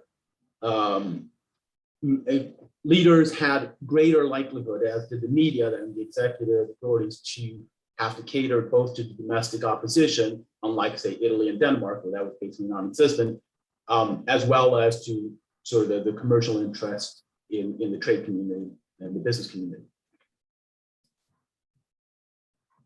Thank you, Johan. Wolfgang? Yeah, very brief question also to Caroline. Sorry to add on your burden. Very briefly, thank you so much for going to the detail of this changing notion of fair trade. I was wondering, actually, where we see fair trade, there is no protectionism, the other way around. So it's the opposite, more or less. So I was wondering whether your results and findings can also be cross-checked by having a look to the notion and concept of protectionism, which is used there. Because one would expect that actually maybe, well, if there's a shift in the notion of free trade, then of course the understanding of protectionism again has to shift as well. Otherwise it doesn't make sense. So that would be a variable to cross-check your findings somehow. Thank you. You're welcome. Now we go back to the panel, and I propose we follow the same order as we started. So I will first give the floor to Caroline. Yes, thank you so much, and thank you for the excellent questions. So on the first questions by you, Axel, there does seem to be a relatively strong linkage with the different trade instruments. So, for example, in the 90s and the beginning of the new century, you saw actually a very strong mix when it came to the WTO. So they were being very inconsistent whether the WTO fair trade usage was normative or economic, and that was a huge moment of mix. And then when we came to the GSP scheme, it's very normative. It's very rare that they bring in economic arguments. And then continuing to EU trade defense, also very clearly economic, competitive centered. And then going to TSD chapters, there's actually been a change. So from the beginning, they were normative, and now they're becoming much more economic and kind of mixing that again. So that kind of brings us back to the WTO era with the level of inconsistency. So, but it's very interesting, and it will be one of the conclusions of the paper. So thank you. On your second question in relation to the European Parliament, I thought about it. I also thought about doing interviews to complement the discourse analysis with people from I've previous work experience experience of the Ministry of Foreign Affairs. So kind of going through them and trying to understand both within the Commission and within member states how they view fair trade. So I'm thinking about maybe doing some interviews, also maybe something to Parliament, but we'll see whether it'll be too much for this paper, maybe another paper. And then there was a question by Johan on the context of fair trade and how maybe it can be explained mainly by the context of the policy involvement of EU trade policy. You're absolutely right. There's a huge linkage. But what I do think is, so that kind of links with your findings in your paper. But what I do think is interesting is, you know, you had this table with the different degrees of the different paradigms. And I would maybe challenge that within fair trade. I would say that within that paradigm, there's so different objectives or so different objectives with the fairness that I actually would maybe challenge putting it within the same paradigm, even though that's an argument in your paper. Because I do think there's a huge difference between protecting European industry and protecting workers in developing countries. And then lastly, Wolfgang, in regard to protectionism, that's a very good point, and I'll keep that in mind. Thank you. Thank you very much. Diana? Yes, thank you very much for your questions. Perhaps I was not very clear, but there's just one shadow domestic advisory group in Peru. So how is it operating? They hold regular meetings, which are completely self-organized. In general, these all bodies completely self-organized on the basis of the organizations which were active previously on these trade and sustainable development related issues. They have partnership with some European organizations which are active in Lima. This is really a Peruvian grassroots initiative, I would say, and they do conduct a lot of advocacy in the name of the chair of the Shadow DAG or in the name of all the organizations. They send a lot of letters to Peruvian authorities. They publish information materials, they publish studies. Because you had the question about how do they influence the Trade and Sustainable Development Committee, it's actually very interesting because originally European Union did not know the situation in Peru. Originally European Union accepted these organizations for participation in the civil society dialogue.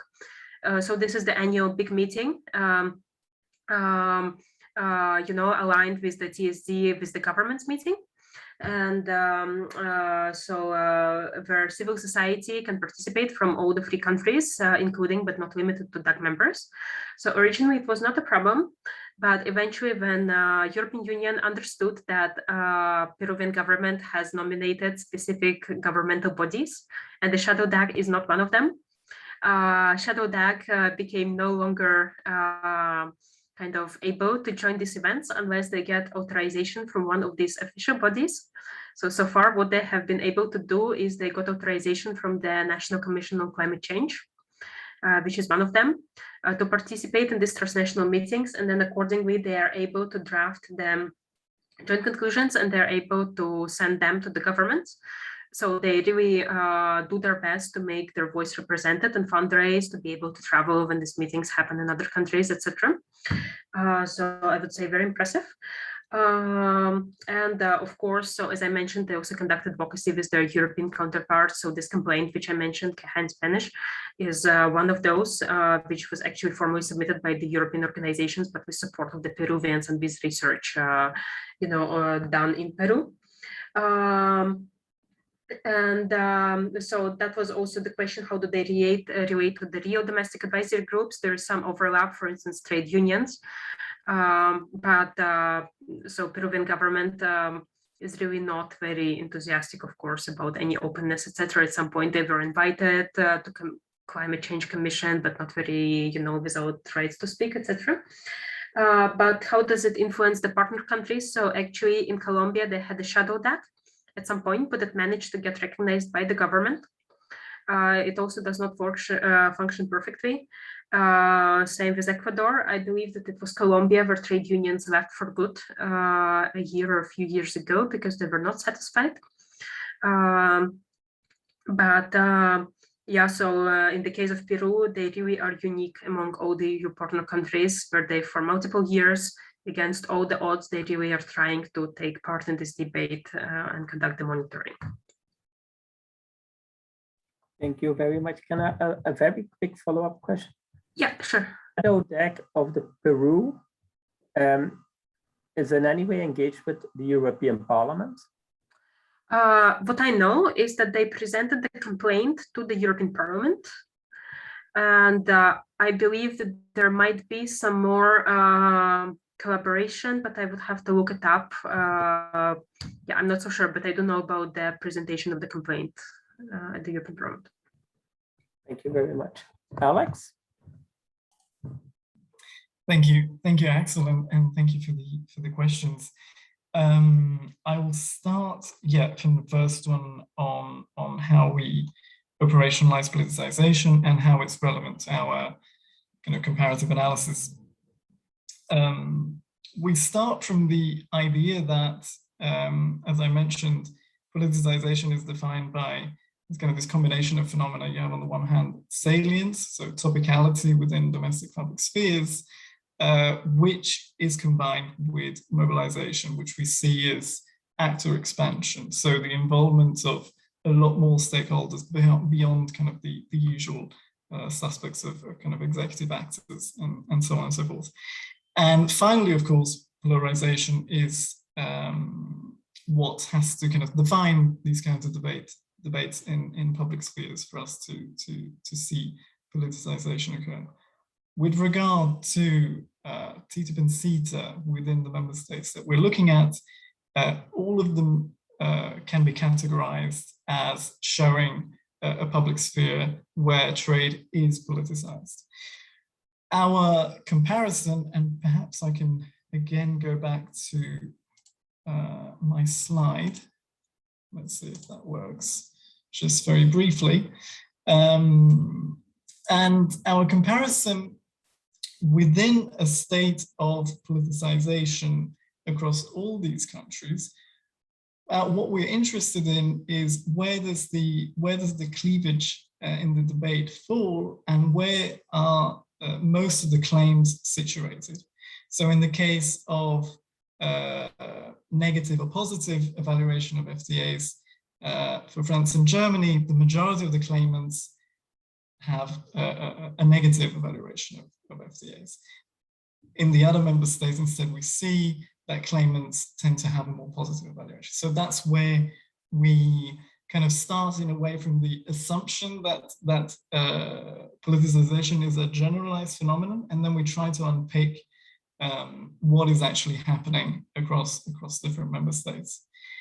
And I guess this ties in actually into the question by Johan, whether we consider civil society as a potential driver in explaining this divergence. And on the one hand, it's something that we would really like to look into further, especially because we have an extended version of this database, which includes also Poland, which would allow us to really develop a little bit more of analysis of what is the impact of the quality of public spheres in the kind of contestation that we can observe in different member states.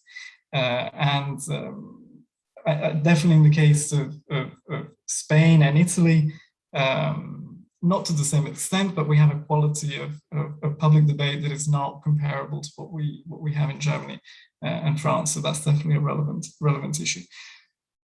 On the other hand, what we also see is that we capture within our representative claims analysis also claims by member states that are not part of our database, but that are presented in the media of the countries that we consider.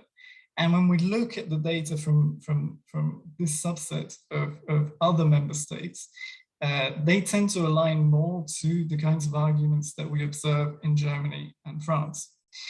And so the question I think we were confronted with was, what is a more generalizable potential driver for this divergence beyond the cases of France and Germany that might rely on this particularly vibrant civil society context, and that's why we gravitated towards kind of the center periphery distinction.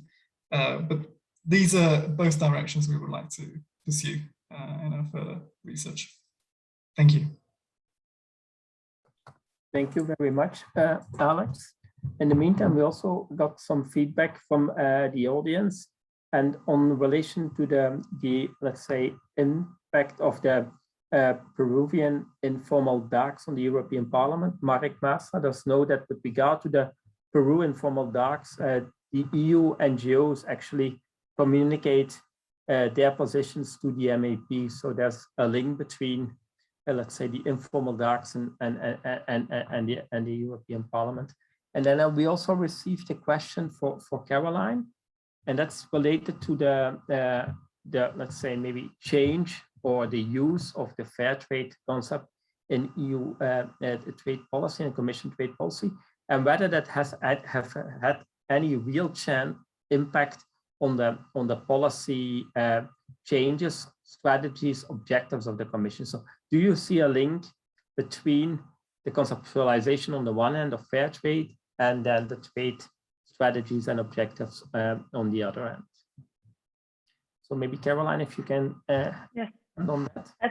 That's a very good question. So I mean, fair trade has been a very popular expression even in the 90s, and I mean, my current word count, it seems like there is an increase in the use of it. And you're right that in different trade strategies, it means different things. So there is definitely some kind of overlap there. I mean, it does kind of challenge a bit the EU's normative agenda in the sense, like, what are TSD chapters for, right? And I think that is one of the points of the paper as well. That I mean, are these only included to satisfy the needs of the EU business interests? So I mean, that's a point, and it's definitely one of the discussion points of the paper. Thank you. Thank you very much. And thank you to all three of our for a wonderful panel, wonderful research, and really, I think, promising areas for further research. We have now come to the end of our panel, but not to the end of the workshop, because we still have a great keynote waiting for us. And with this, I would like to end panel 4 and thank all presenters for their presentations. And I would like to invite Professor Alistair Young to join us for his final keynote on the EU's trade strategy. Professor Young is Professor and Neil Family Chair at the Sumner School of International Affairs. And as we all know, he has been a very, very prominent scholar on EU trade policy for many years. So we're looking very much forward to his final keynote. And he gave it a very, I think, interesting title. And title it is "It's the End of EU Trade Policy as We Know It, the Commission's 2021 Trade Policy Review." And when we got the title, we were internally a little bit discussing where it came from. And one of our hypotheses is that it might refer to a rock band called REM, which comes from Georgia, and there might be the link with Professor Young. So Professor Young, thank you very much for joining us, and I would like to give you the floor. Thank you, Axel, very much for that very warm introduction and for the invitation. You are quite correct about the origins of the title. It is a nod to REM. There we go. I hope that's visible. Okay, great. So good morning from me and good afternoon to most of you. I'd like to begin by thanking again Axel for the invitation, Nadia for logistical help, and Emmett Mitskell and Sydney Blakeney for their research assistance, and then also to the Nunn School and the EU's Erasmus Plus program through the Jean Monnet Center of Excellence for funding. said research assistant. As I've taken the Commission's coin, I must stress that nothing that I say here, no matter how insightful, can be attributed to the Commission. Now, I have to start with a little bit of an apology, because I haven't really been working on EU trade policy broadly since before the pandemic began. So my thoughts today are rather undigested musings, and as a result, I feel something of a dilettante here, given the careful research that has informed the excellent papers that have been presented during this workshop. In the light of that, I'd like to abuse my position slightly to encourage you to submit panel and paper proposals to the trade politics section of the ECPR's Standing Group on the EU's conference, which will be in Rome in June, that Katharina Meisner and myself are chairing. The deadline is December 15th, but you all got papers well on the way, so you should have no trouble making that deadline. But turning to the task at hand, I'll start off by talking about why this document is not a strategy, but also why it is interesting nonetheless, and why we should not expect too much from trade policy. I'll then reflect on the legitimacy tension that I see lurking within the strategy. In doing so, I will address what's new and what's not in the strategy, as Axel asked me to do. And in this respect, I'm sort of extending the analysis I did in my 2019 Jappe article. So to be clear, it's not even a strategy in name. Although the Commission refers to it as a strategy, the document itself refers to itself only as a strategy in the sense that a new strategy is needed given changing circumstances. It's not a strategy, first of all, because the document does not acknowledge, let alone attempt to resolve, the tensions amongst the key objectives that it sets out. Trade policy being open, being sustainable, and being assertive. Most, if not all, of the proposals made for making trade sustainable and assertive take the form of restricting openness. Secondly, many of the specific initiatives identified in the paper were adopted before or were well in train before the paper was actually adopted. In short, this is not a document that will guide EU trade policy in the years to come. It is interesting nonetheless because it signals some significant shifts in EU trade policy, hence the intentionally provocative title, with this nod to REM. Now, I'd like to stress that I drafted this talk before last week's Economist came out, and so I'm not just a hack that is regurgitating what I read in the newspaper. So I see two main shifts identified in this paper, and reflected in the trade policy review. One is whether we're actually seeing the end of trade policy as we know it. To date, the central focus of EU trade policy and trade strategy documents has been on trade and on securing market access. In the 2010 strategy, there was a stress on trade policy's contribution to recovery from the global financial crisis and its contribution to the EU's competitiveness. The 2015 strategy sought to respond to politicization, which we've just been hearing about, in order to maintain political support for trade liberalization. The 2021 paper signals that the focus of trade as an end in itself is changing. The emphasis now is on how trade policy can support other EU objectives, sustainable development most of all, strategic autonomy a bit, and digital transformation somewhat tangentially. Now, the shift away from a focus on trade qua trade may also reflect that the conventional focus on market access has run its course. The WTO is not a way forward and is in fact in need of rescuing. The success of the EU's bilateral trade negotiations over the past 15 years means that the remaining prizes worth having, the US, China, India, are very tough nuts to crack. The second shift reflects a rise in unilateralism of trade policy. In part, this is a response to the weaponization of trade policy by the US and China. But here the 2021 trade strategy doesn't really propose much that's new. Rather, it packages together a number of recent initiatives.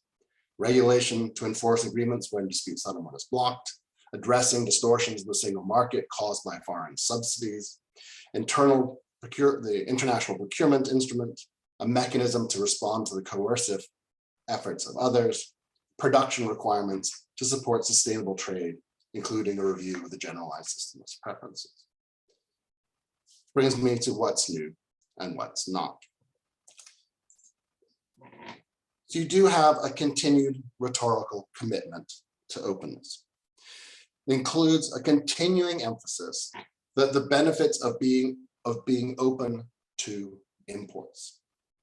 That is different from the rather more conventional stress, particularly in the US, on trade openness being about others' openness rather than one's own. Since 2010, the Commission has insisted that trade policy will not be naive, in the words of the 2010 document, and it does so again with extra sauce.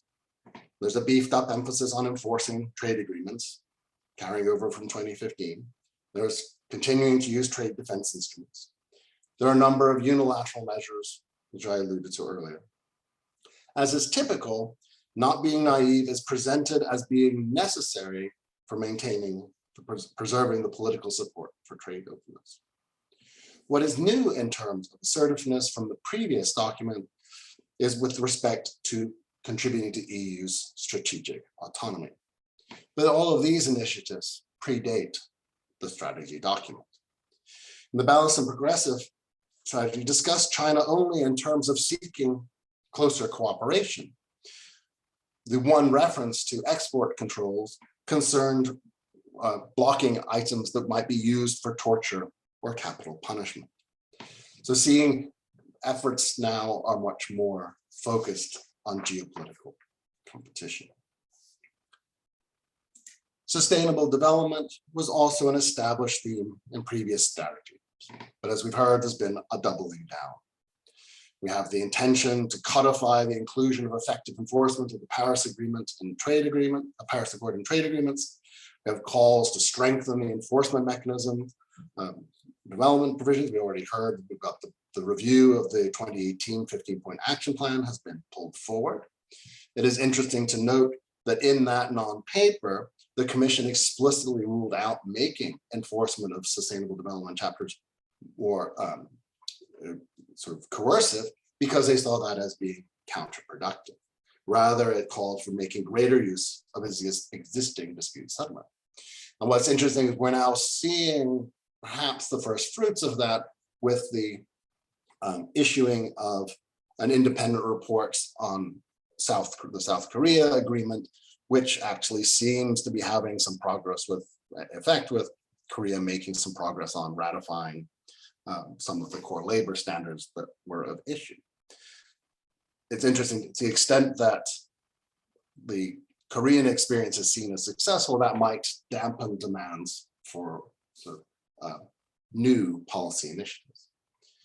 And you also have several unilateral measures to support sustainable trade, carbon and border adjustment mechanism, measures to curb deforestation, which we've just been hearing about, measures on forced labor, and review of general system of preferences.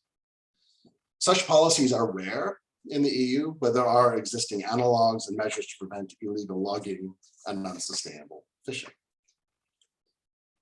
Something that has taken a distinctly back seat from the 2015 strategy is the non-sustainable development aspect of the progressive agenda.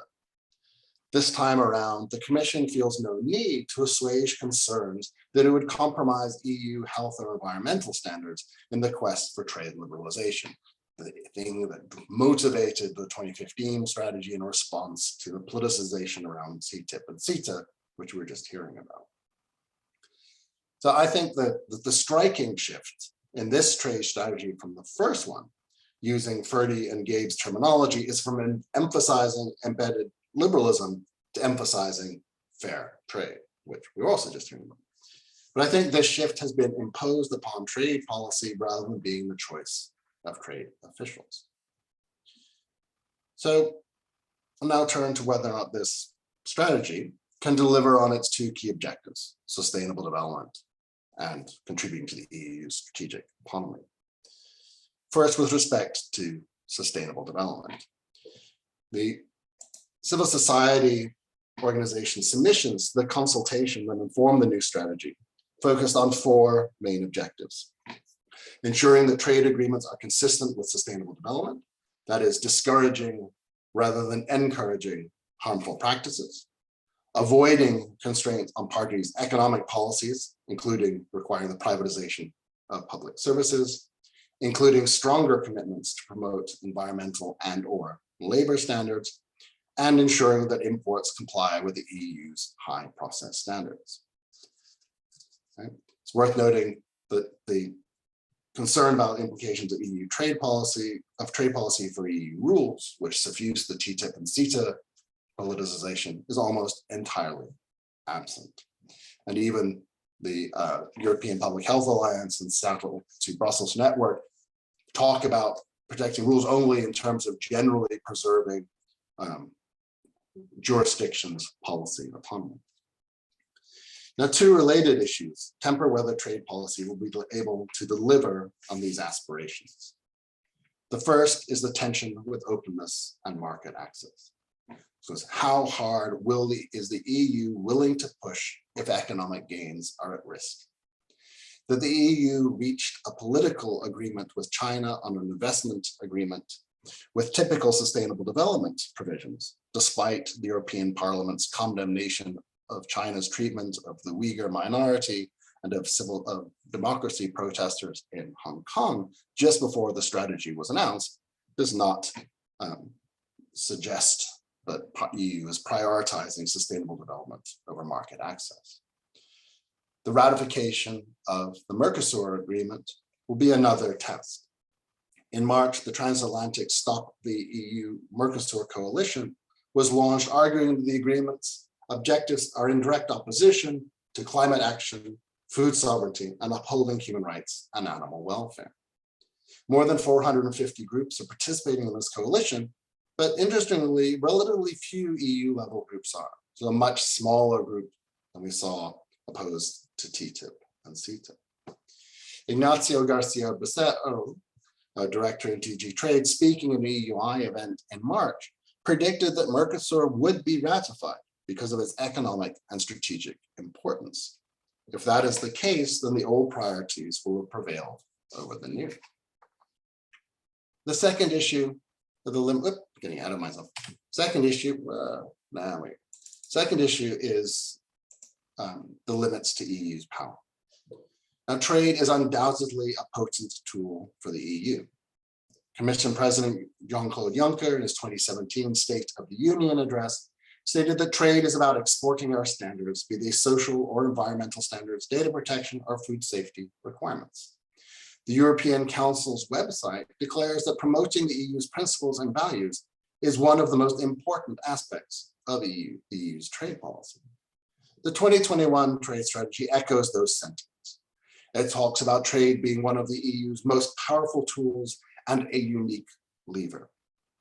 But that does not mean that trade is all powerful. The EU's power is relational. Whether it realizes its objectives depends on how intrusive its ask is, how offensive is the conditionality requirements to sovereignty. It also depends on how valuable access the EU's market is for a particular partner, and how the partner weighs those considerations. As a result, there are real limits to the EU's power through trade, as Sophie and Calypso termed it. Partners might not be willing to conclude an agreement if the EU demands too much. Member state governments might not agree on how aggressive to be in exporting rules. As a result, as I and others have found, the EU to date has opted not to be aggressive in promoting its rules, and with the notable exception of geographic indications. This includes the forthcoming contributions by Camille Nessel and Jan Orby on sustainable development, and myself on regulatory cooperation and goods in the EU's recent agreements and current negotiations in the Asia Pacific. the EU has been more effective in exporting its regulatory influence through the extraterritorial impact of its unilateral measures, the Brussels effect. However, first of all, the Brussels effect is more potent with respect to firm behavior than with government policies. Second, as Anu Bradford acknowledges, the Brussels effect hinges on how important the EU's market is to an individual firm and how hard it is for the firm to differentiate its product or service to the EU's market. Thus, the EU's influence for the Brussels effect is also contingent, unlimited. With respect to strategic autonomy, the EU's challenges are different. Here, internal effectiveness is a major obstacle. Note, with respect to investment screening and export controls, the Commission is in the role of encouraging the member states to act. The member states are to the front. Second, the fungibility of trade policy is limited, and the strategy is asking a lot of it. For instance, it states that the EU should seek solutions to the US-China geopolitical competition based on a modernized rules-based framework. That approach seems unlikely to be successful, particularly as US-China geopolitical competition is hindering reform of the rule-based framework. The strategy also says that trade agreements are a way to build alliances that advance the EU's geopolitical ambitions globally. That approach has not worked to date, and it's hard to see how it would now in a period of heightened global geopolitical competition. As Robert Cooper argued in 2003, and as has been noted in some of the presentations, trade agreements cannot compete with providing security guarantees as the basis for political influence. So this brings me to the lurking legitimacy tension. The strategy depicts two areas of activities contributing to trade policies to domestic legitimacy. One is defending the EU's economic interests from unfair competition, assertiveness, and second is promoting the EU's social values, sustainability, exactly what Caroline was talking about. And I would posit that perhaps the Commission is intentionally exploiting the rhetorical ambiguity between those two objectives, so the same policy can mean different things to different audiences. Both of those efforts were available in the Trade for All, but they've been turned up to 11 in the 2021 Trade Policy Review. Now, those initiatives may well play at home, but they are not well received abroad.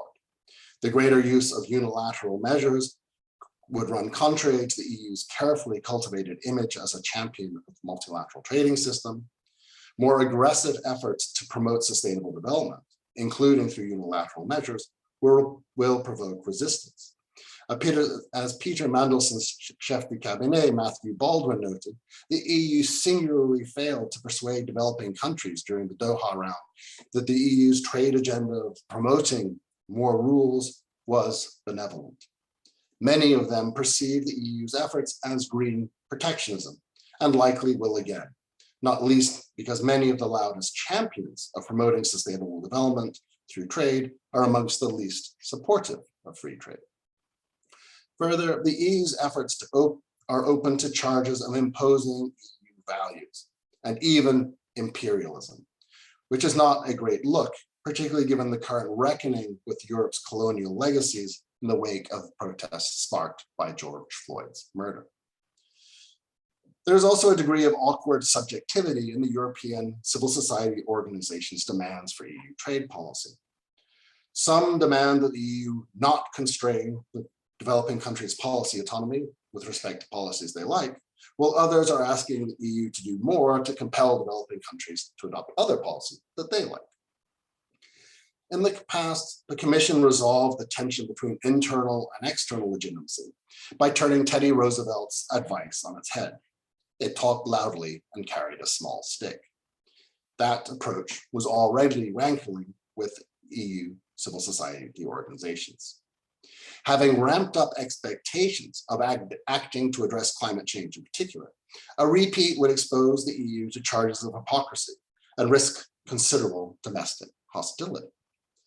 Pressing ahead with new assertive approaches would likely make trade relations more fraught and might well fail to deliver on domestic expectations. Falling short would reveal the limits of the EU's influence and raise questions about its utility. The strategy, not being a strategy, does not countenance foreign resistance, and so gives no insight to how it might be overcome or how domestic disappointment might be managed. So in conclusion, EU trade policy is now being asked to do a lot of very different things: promote sustainable development, facilitate internal green and digital transitions, promote the EU's geopolitical economic competition, and in addition to sotto voce, its original purpose of promoting trade liberalization. Such disparate objectives are antithetical to having a coherent strategy. Trade policy is being pulled in many different directions. Moreover, although trade policy is undoubtedly a powerful tool for the EU, its fungibility is limited, and it is not well suited to delivering all of the objectives it has been given. Thank you. Professor Young, thank you very much. A wonderful and also critical keynote and reflection on the EU trade strategy. You kindly agreed to take some questions, so I would really like to open up the floor to everyone who has questions or comments and want to share them with you. And Kolja, you are the first one, so everybody else, please raise their hand or type in the question in the Q&A, and then we can feed it into the discussion. Kolja? Thank you very much, and thank you very much, Alistair, for this very interesting keynote. I enjoyed it a lot. The title Axel referred to is so intriguing, right? It's the end of EU trade as we know it. And indeed, you know, the song goes further and it says, "And I feel fine." So the question is, who feels fine, right? And I would like to ask you this question to basically see a little bit what you think. You alluded to it at the end, and you said that EU trade policy is pulled into many different directions, but who are the actors that pull, and who feels fine in the end about this new trade strategy? Is it just ambiguous? Is it just a potpourri of different perspectives, or can we actually say that there is a magic hand at play that in the end holds the strings together? How fine do people feel in DG trade these days when they are doing trade policy, and how much are they actually compromising towards other actors? Perhaps you can basically allude a little bit to this and how you see this kind of struggle within the European Commission. Thank you. Thank you, Kolja. Maybe before we go back to Alistair, Sophie, you also had a question.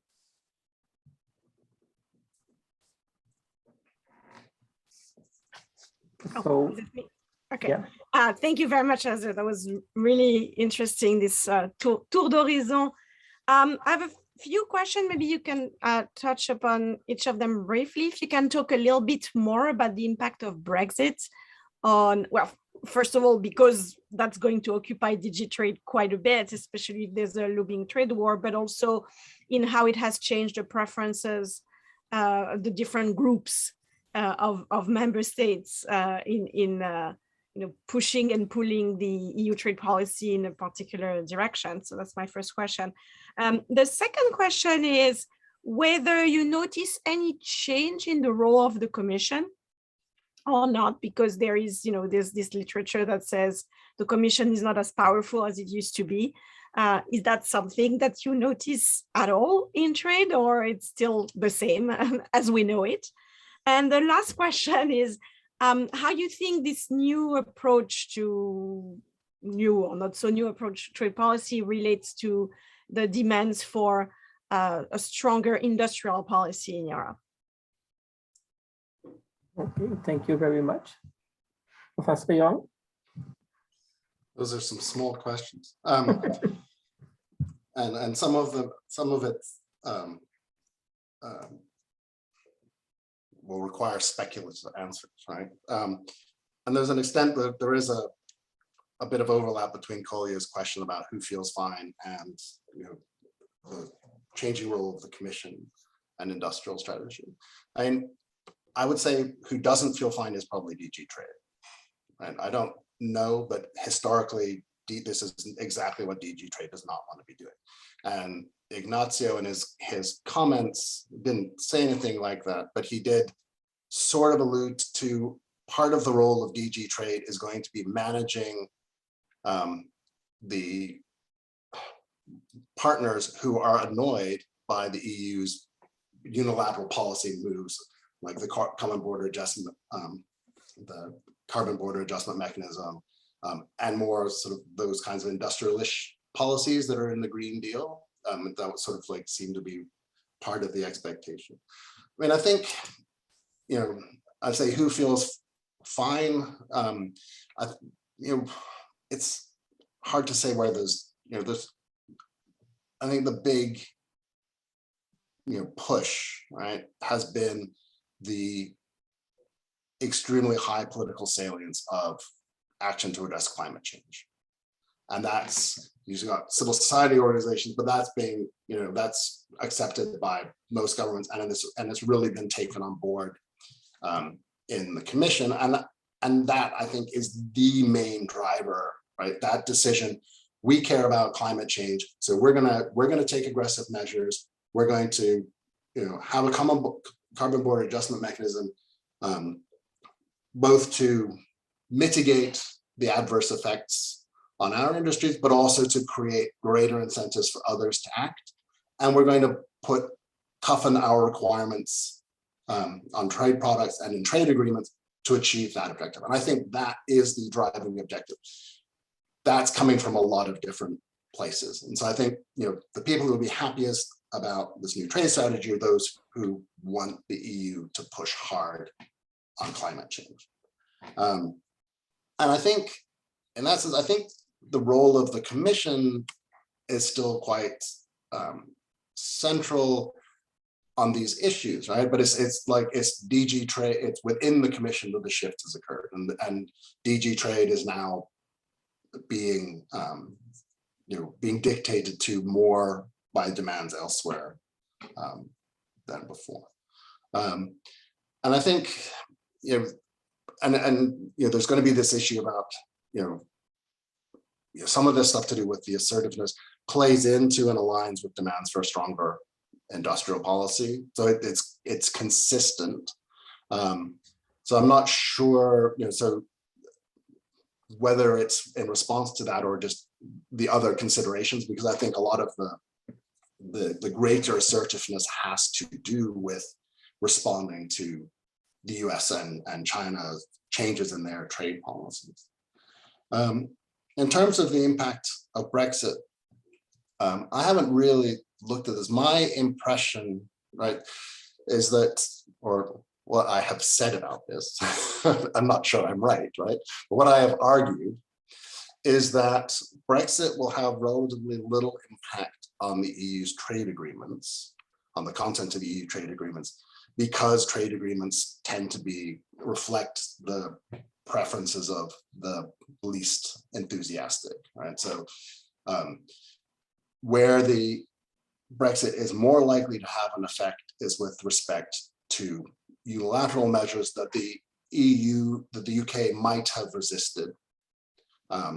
So I think that we may, you know, some of the, you know, but it's hard to know, you know, because the measures, the unilateral measures, are tied to things like climate change, which the British government is supportive of. It's not clear that they would have caused more problems on the carbon border adjustment mechanism or deforestation, for instance. I mean, they may have, you know, it might have had an effect at the margins rather than whether or not the policies were adopted.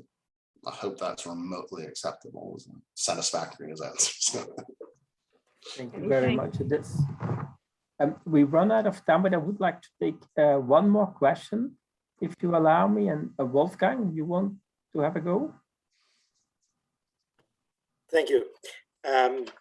Yes, well, I agree with you that, of course, what this new strategy, it's not really a strategy, it's summing up what was already going on. And regarding the first shift that you saw, that trade is not an end in itself. Well, actually, we have seen that already before. Lisbon Treaty recontextualized trade policy, and so we have actually a refocus on opening up more towards sustainability and other issues. But where I really see this new shift is this new stress on assertiveness, of more robustness in defending the EU interests, the economic interests. And I would like to know whether you agree with that, that we really see here already based again on previous efforts to strengthen implementation of trade policy. But the danger here is, well, I'm coming back to my thesis, is that we have more or less a danger to the multilateral approach, which of course is really something new. Thank you. Thank you. Yeah, I mean, as I said, this idea of assertiveness has been around, particularly since 2010. And so there's the real question of what, and every time, it's been raised as an issue and then not much has happened. It's been raised as an issue again and not much has happened. So a lot of it depends on whether the EU, how assertive the EU actually is. I think, and I think here you see, DG Trade is going to be is in charge of this part, right? It's in charge of the trade defense instruments. It's in charge of the enforcement of trade agreements, and I think, I think it's just a case that at the moment, I mean, I'm not sure that one can really argue that the EU is not that active in trade defense instruments. It's very active in them, so I'm not sure that that's really where the assertiveness will come, and that's not really played up much in the strategy. It's much more in terms of trying to enforce existing agreements more robustly. But that's I don't see that as a challenge to the multilateral trading system. The issue is for my mind, is the use of more unilateral measures, which are less aimed at defending the EU's economic interest and more at, well, I mean, they fall into Caroline's fair trade box, right? Which has both components of being motivated by trying to achieve the goal of reducing climate harm, but they have, many would say, the positive benefit of protecting EU industries from competition. And so you see these Baptist and bootlegger coalitions supporting that. The thing is, these measures, the WTO's, how compatible they are with the WTO is a debated question. The carbon border adjustment mechanisms are generally thought that, it depends on they're not in principle violate WTO rules. It depends on how that will depend on the details of how they're designed and implemented. And that's somewhere where DG Trade is going to be very active. Now, whether they're successful or not, right? Particularly once it gets out and has to be debated by the parliaments and the member states, is another story. But I don't see it as how damaging this shift will be for the EU's commitment to the multilateral trading system and to the multilateral trading system will depend on the how it actually plays out. And to be frank, whatever the EU does will not be as bad as what Trump did. So I'm relatively optimistic that the multilateral trading system will survive this change in EU trade policy. Thank you very much. That's on an optimistic note that we end. So Professor Young, thank you very much for a wonderful talk. This concludes our workshop. I would like to thank all paper presenters for wonderful papers and discussion. I think it was a very enriching workshop and a lot of food of thought. I would also like to thank the audience for participating in the workshop.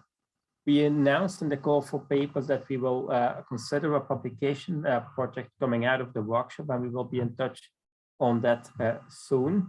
We still have to digest all the papers and think about possible ways to go forward, but that will be communicated soon.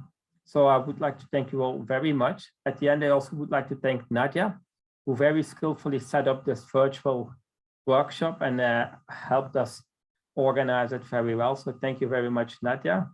I wish you all a very pleasant weekend, and I hope we can stay in touch.